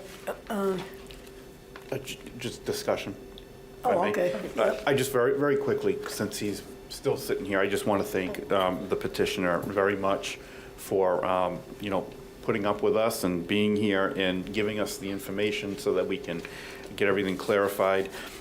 There's never been any issue with this license and with what they've been storing in the past. And so I'm very comfortable with this to move forward. Thank you very, very much. Okay, so you heard the recommendation. Yeah, I just wanted to add, if I could, Madam President. Obviously, this company's been in business in Leominster for a while. They did come here and, we did hold them up one meeting as a result of a resident had a question that apparently has been answered. I'm satisfied that this is a positive move forward, that they're increasing the safety of this tank. And, this is jobs and it's tax revenue for Leominster, and I'm happy to support it as well. Anybody else? Councilor Shalfo? Thank you very much. No, I was the Legal Affairs Chair when Mr. Owenizian was, when that point was raised, and I do appreciate the response that you sent back, and I'm happy to support the project as well. Okay. Anybody else? If not, the recommendation of the Legal Affairs Committee is to grant. All those in favor signify in the usual manner. Those opposed? The vote is 8-1. Thank you. Thank you. Good night. Moving on to 3-26. 3-26, Glenn Eaton, Executive Director, Montechusett Regional Planning Commission, requests to amend the zoning ordinance to replace Article 15 accessory apartments with a new Article 15 that complies with recent past state law and make other changes to implement the new ordinance. Madam President, as we discussed earlier, I believe that we will need to continue this public hearing. It is my intention to continue this matter, it's my intention to have a subcommittee hearing before the next meeting of the City Council. Councilor Romero? Yep, I agree. I also agree, Madam President. Thank you. All right, you heard the recommendation of the Legal Affairs Committee to give further time to 3-26. Any other questions or comments? I'm going to vote on a continued public hearing date and time. No, yes. Right. It's the next meeting. 26.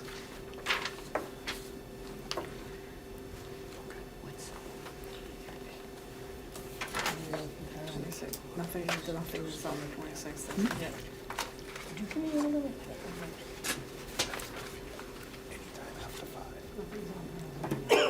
All right, so we'll do, we don't have anything else on that, do we? All right, so why don't we do 6:30? Sure. 6:30. So Does that this, give you enough time to have your meeting? Madam President, if I may do a quick subcommittee work, is Tuesday, a week from tomorrow at 6 o'clock available for a subcommittee hearing? That's fine with me. Yeah, the 20th, just confirming? Yes, Okay, yeah. at 6 o'clock. So that would be plenty of time. Okay. All right. So again, the recommendation, further time, we have to vote on the public hearing. Yes, so we're requesting a public hearing be on January 26th. January 26th at 6:30. 6:30 PM. All those in favor of public hearing at 6:30 on 126? Those opposed? Thank you. All right, 25-26. This is Attorney Jeffrey Avini, Dombrowski, Avini, and Bennell, PC, request to amend Section 22-17 as to underlying zoning districts, table of uses for the City of Leominster zoning ordinance, as amended and under the business uses table of uses in the multi-use one underlying zoning districts, and change the use so designated as self-storage from N not allowed to special permit, planning board SPPB, planning board special permit required. pursuant to the City of Leominster zoning ordinance. Self-storage is characterized as a business use, but is only allowed in the industrial zoning district. Again, Madam President, I'm going to request that this be given further time. We continue the public hearing to the date and time that is convenient with the council's schedule. Let's do the 26th at 6:35. It's fine. If I may make a suggestion. Years ago, in our private chambers, we used to have a big map of the city with the zoning designations, and I don't see that anymore. Is there any way we can, for the purposes of this petition? We should have one anyway. And in the future, can we get one so that we can put it on an easel and have a visual? I'm going to guess this is a no comment. I'm going to guess this is not an easy yes or no. No, it's an easy yes, you can get it, but it's not an updated zoning map, I'm telling you right now. Oh. And I've been asking this since the day I got here, so I can definitely give you what I have. It's from, I think the latest is from 2013. We have a GIS system. Yeah, DPW should have. They should be able to print it. The problem is that it's in several layers. So when you go to a parcel, you see a parcel, you don't see all the other layers. And the actual designation, what you're looking for, Counselor, is zoning, where different parcels are zoned. Yeah. You have to go to the property card from the GIS map to do that. So it's really a project of going through the whole map and finding all the MU1 zones and circling on a blank map. I could teach you how to do it.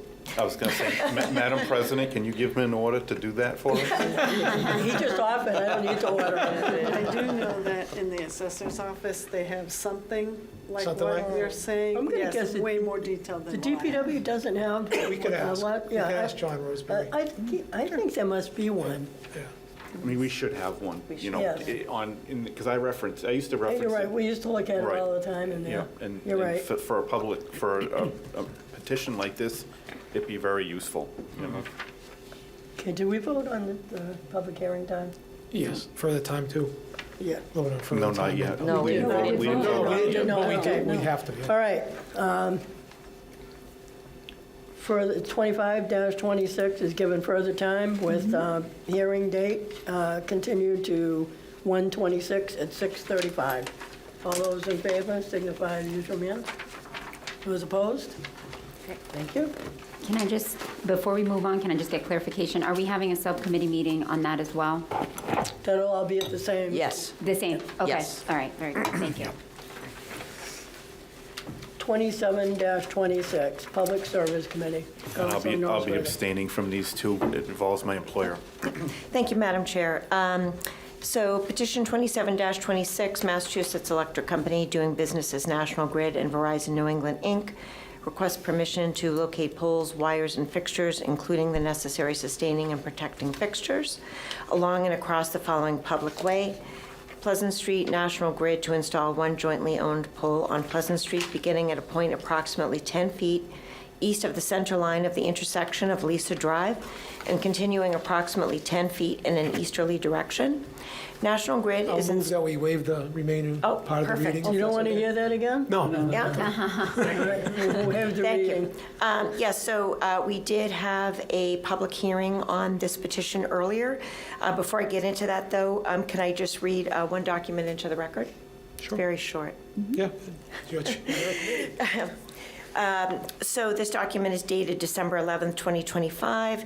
Miss Elizabeth Doiron, City Clerk, 25 West Street, Leominster, Mass. 01453, regarding petition 27-26, which you have already read. Dear Elizabeth, the Leominster Department of Public Works has reviewed the petition to install a push brace on Pleasant Street and offers the following comments. The DPW approves the petition as submitted.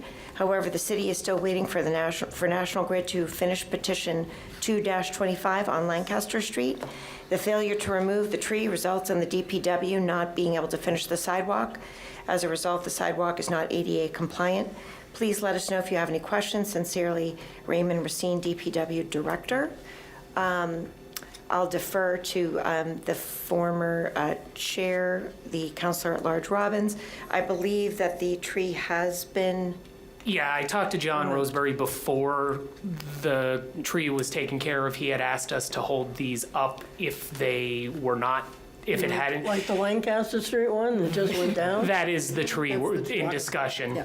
So it has since been cut down, so we are free to proceed how we wish. thank you very much. That having been said, there are a lot of questions regarding this petition.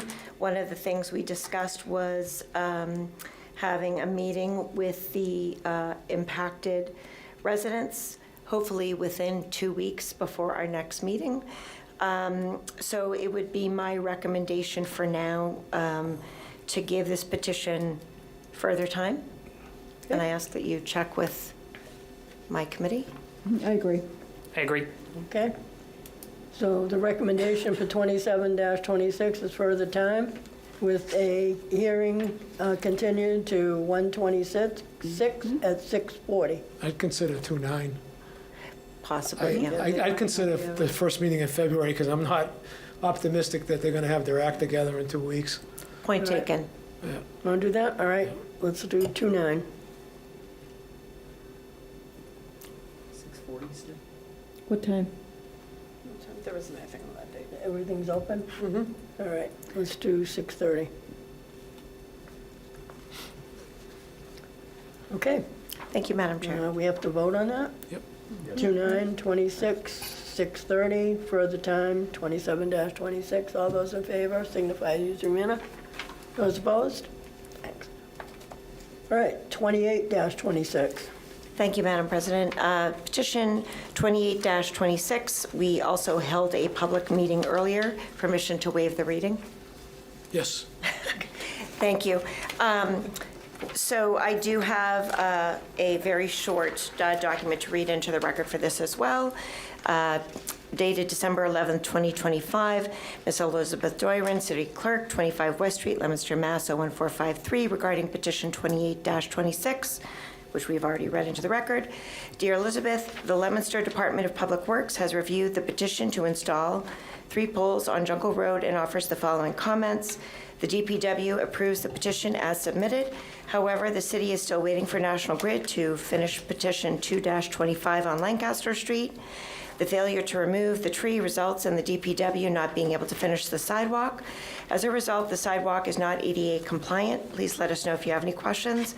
Sincerely, Raymond Racine, DPW Director. As was discussed on the previous petition, and as the at-large councilor informed us, that tree has been squared away since, so that is no longer a barrier to this petition. So it would be my recommendation to grant petition 28-26, and I ask that you check with the other members of my committee. Councilor Shalfo Zephyr? I agree. Councilor Robbins? I agree. Okay, further recommendation, 28-26, to support the petition. Any other comments or questions?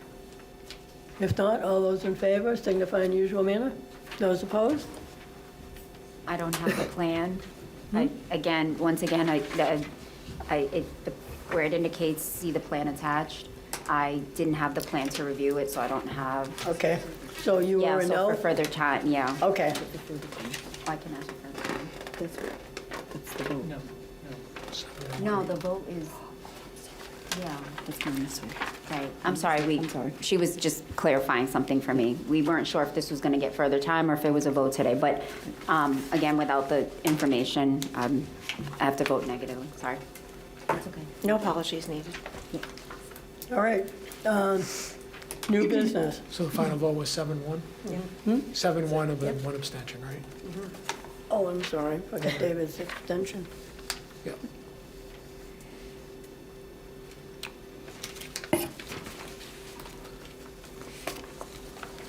Okay, new business, first reading of an ordinance. Madam President, this is 17-25. Susan Shalfo, Zephyr Counselor at Large, request place no parking signs across the street from 59 to 63 Manchester Street apartment building. This has been on a number of times. It is not, to the best of my recollection, it has not been adopted, correct? Right. No. It was put on for further time for this evening, and as far as I know, we've had no movement on this whatsoever. No, I think there's a question. conflict between some of the residents that live near there, that park on the street, that live in the apartment houses, and another resident that lives another portion of the ward that is concerned about the public safety issue that's created by parking on the street there. So we have a classic sort of neighborhood conflict here. Okay, so procedurally, I'm not sure where that leaves us. Well, what would you like to do with it? You're the ward counselor. I have a problem because I have constituents that have an issue with it. So, okay, you know, I understand why it was brought. I get the public safety issue. And I think the police agreed that there was a Captain Freer went to the location and looked at, I put this on the agenda because I was approached by an elderly resident who was very concerned about this area. He goes up and down Manchester Street. Was referred to the police department. Captain Freer went to the site, looked at the situation, and said he understood it. Because there's a little hill. When people park on one side, people have to come around, and when you're approaching from the other direction, you can't see those folks. So the police department certainly did say that they understood the problem and supported the petition. And my understanding was that the people in the apartment building, they do have parking behind the building. They have, because that was something that Captain Freer was also taking a look at that time, was whether or not they had adequate parking off-street. Some of them park there. My understanding is there are apartment houses there too. So some of them don't have adequate, which is a problem everywhere, right? In some cases, there's not adequate parking. In other cases, there's adequate parking, and it's a convenience to park on the street. Right. So, I mean, frankly, as the ward counselor, I got a problem with this one, so I'm going to have to oppose it. So would you consider leave to withdraw without prejudice and have the discussion further, or no? No, I've been there myself. I've had a couple of conversations with the elderly constituent that brought it to me.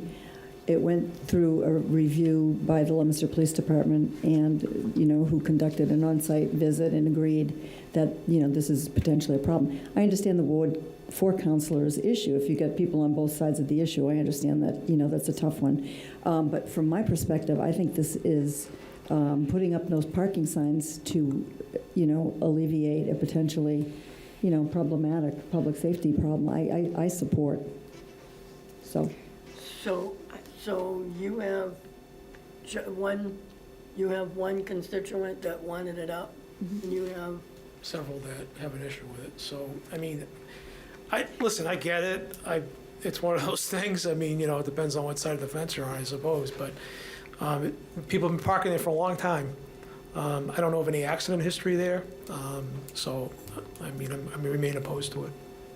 We're going to go back to the This is legal only affairs on chair. one side of the street, Yes. correct? Yes. Yeah, so there's still parking on the other side. Yep. It's a pretty dense neighborhood. Yeah. Councilor Cormier? Councilor Noseworthy, did you have a... Roseworth, yeah. Oh, thank you. I did have a quick question, a point of clarification, just because I'm still new. Procedurally, I guess, is this a typical thing? Like if something goes through and nobody came out and spoke at the public hearings, or I guess that's where I'm sort of a little confused as to is this a typical happenstance, or is this But sort of you still got it the same, though. The Councilor Shelf was up and put the petition in for someone. Sure. He didn't come to support it. Councilor Bedanza is talking to people that Sure. are opposed, and they didn't come to oppose it, so. Okay. Thank you for the I was just trying to understand. I appreciate that. No, it's a good question. So we're going to go back to the legal affairs chair. So, and I apologize, my question comes No. back to, it's labeled as the first reading of an ordinance. So obviously, we don't have an ordinance in place. Right. But it has not yet been adopted. There hasn't been a vote on it yet. So this evening, are we asking that this go to a vote.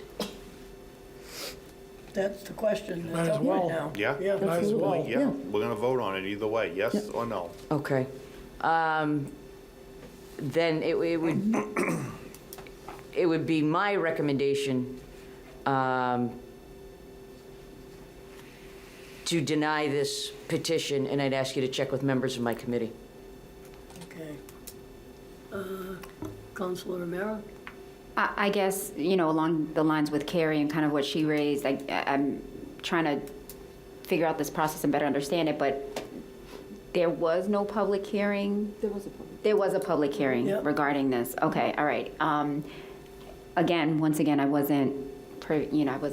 I don't have all the facts related to this, and clearly I can see how it benefits the constituent that contacted you, but then it also negatively impacts Councilor Bedanza's constituents. So I'm inclined to say I would abstain from voting. I know that would, You can't not abstain, excuse me, Yeah. vote opposed to it, just because, again, I don't have all the facts in terms of both sides and the situation as a whole. So you got a tricky situation here because the recommendation is to deny, which means a negative vote. So Right. if you wanted the So negative you vote, you have to. I know. Oh, yeah. So if I'm gonna, wait. Whoop. The recommendation was to deny. Right, it's deny it. Right, So I'd have to so- vote yes to deny. Right. Gotcha. Then right. Okay. Councilor And, Cormier? and I'm also gonna go along with the chair to deny 17-25. Okay, you've heard the recommendation from the Legal Affairs Committee to deny 17-25. Are there any other questions or comments from anyone? So just to be clear, for everyone, yes means no. Right. Yes, Yes means no. yeah. And this should be by roll call. At least it will be, yep. Madam President, one more quick question, if I may. Sure. So, again, just newer to the process, obviously, typically, people can come in during public hearing or email us or whatever it happens to be to give their information. And I just want to make sure that it is typical to the process that this information would come in. To re-explain what I was trying to say earlier, at this point in the adoption of an ordinance, that constituents can come in at any time and give any of us information against something, no matter where it is in the process. Am I Well, being correct? the petition was on, and then it was given further time because Councilor Bedanza had a question. So that went another 2 weeks. Right. Then it went another 2 weeks, it had a public hearing, and had the public forums on 2 or 3 meetings, and then the first reading of an ordinance.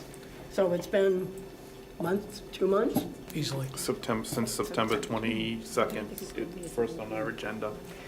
So So there's been ample time for comment. The problem is, both I think- sides haven't commented. Yeah, and I think Either side. to the Ward 5 councilors' question, I think the part that's a little, at least in my one term here, that's strange is we passed the petition in I think a In a regular unanimous vote, vote, and now the issue came in at the Right, ordinance It's becoming an ordinance, yeah. phase. It's been ruled on by KP Law that our process is always to have readings. Right. They're required. So it's not an ordinance until it's gone through the 2 readings. Correct. Sorry, just, But we the don't petition usually. did pass, the Yeah. petition did pass, and Captain Fair was here, I think, the night that we voted on it. Yeah. And he spoke specifically in support of it. To the Ward 4's point, if I may ask one other question, because I just want to make sure I'm voting responsibly. So I think what you're saying is that part of procedurally why we do those first, we are still accepting into it, and we can still at any point procedurally, approve or deny. That was my question. Whether there's comment or no comment is Sure. immaterial. In order to create the ordinance, Yes. it has to be passed, and it has to pass 2 readings. Then it has to be signed by the mayor subsequently.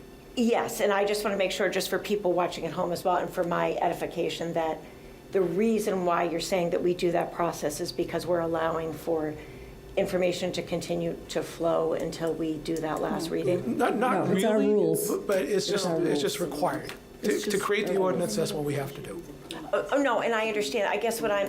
I don't understand what you don't understand, so maybe you can ask the question a different way. Sure, thank you.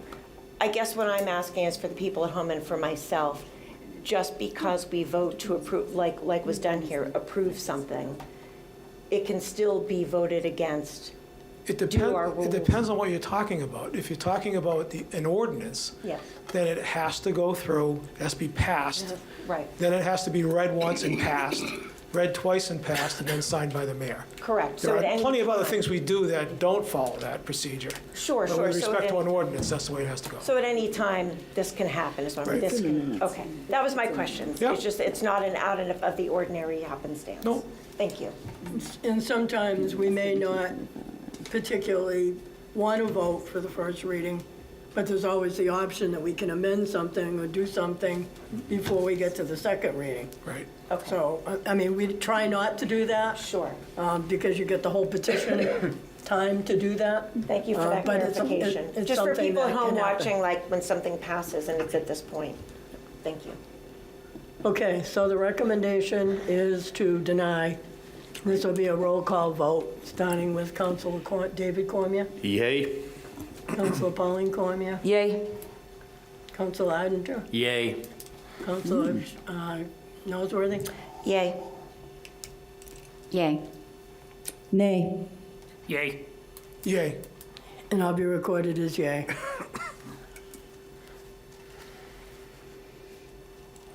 So the vote is 8-1 Right. To defeat. to defeat. Yeah. All right, is there any other new business to come before us?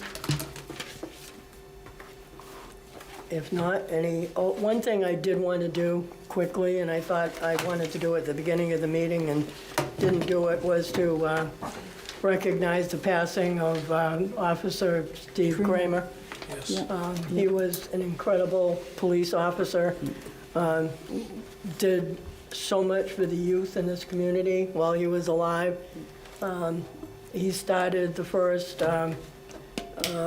junior police academy, the police in the schools. He was part of the Leominster Rotary Club for quite some time. He organized breakfast and dinners at the Pilgrim Church for years for people that were hungry. He just did a lot in the community. So if we could do a quick moment of silence for Officer Kramer, that would be appreciated.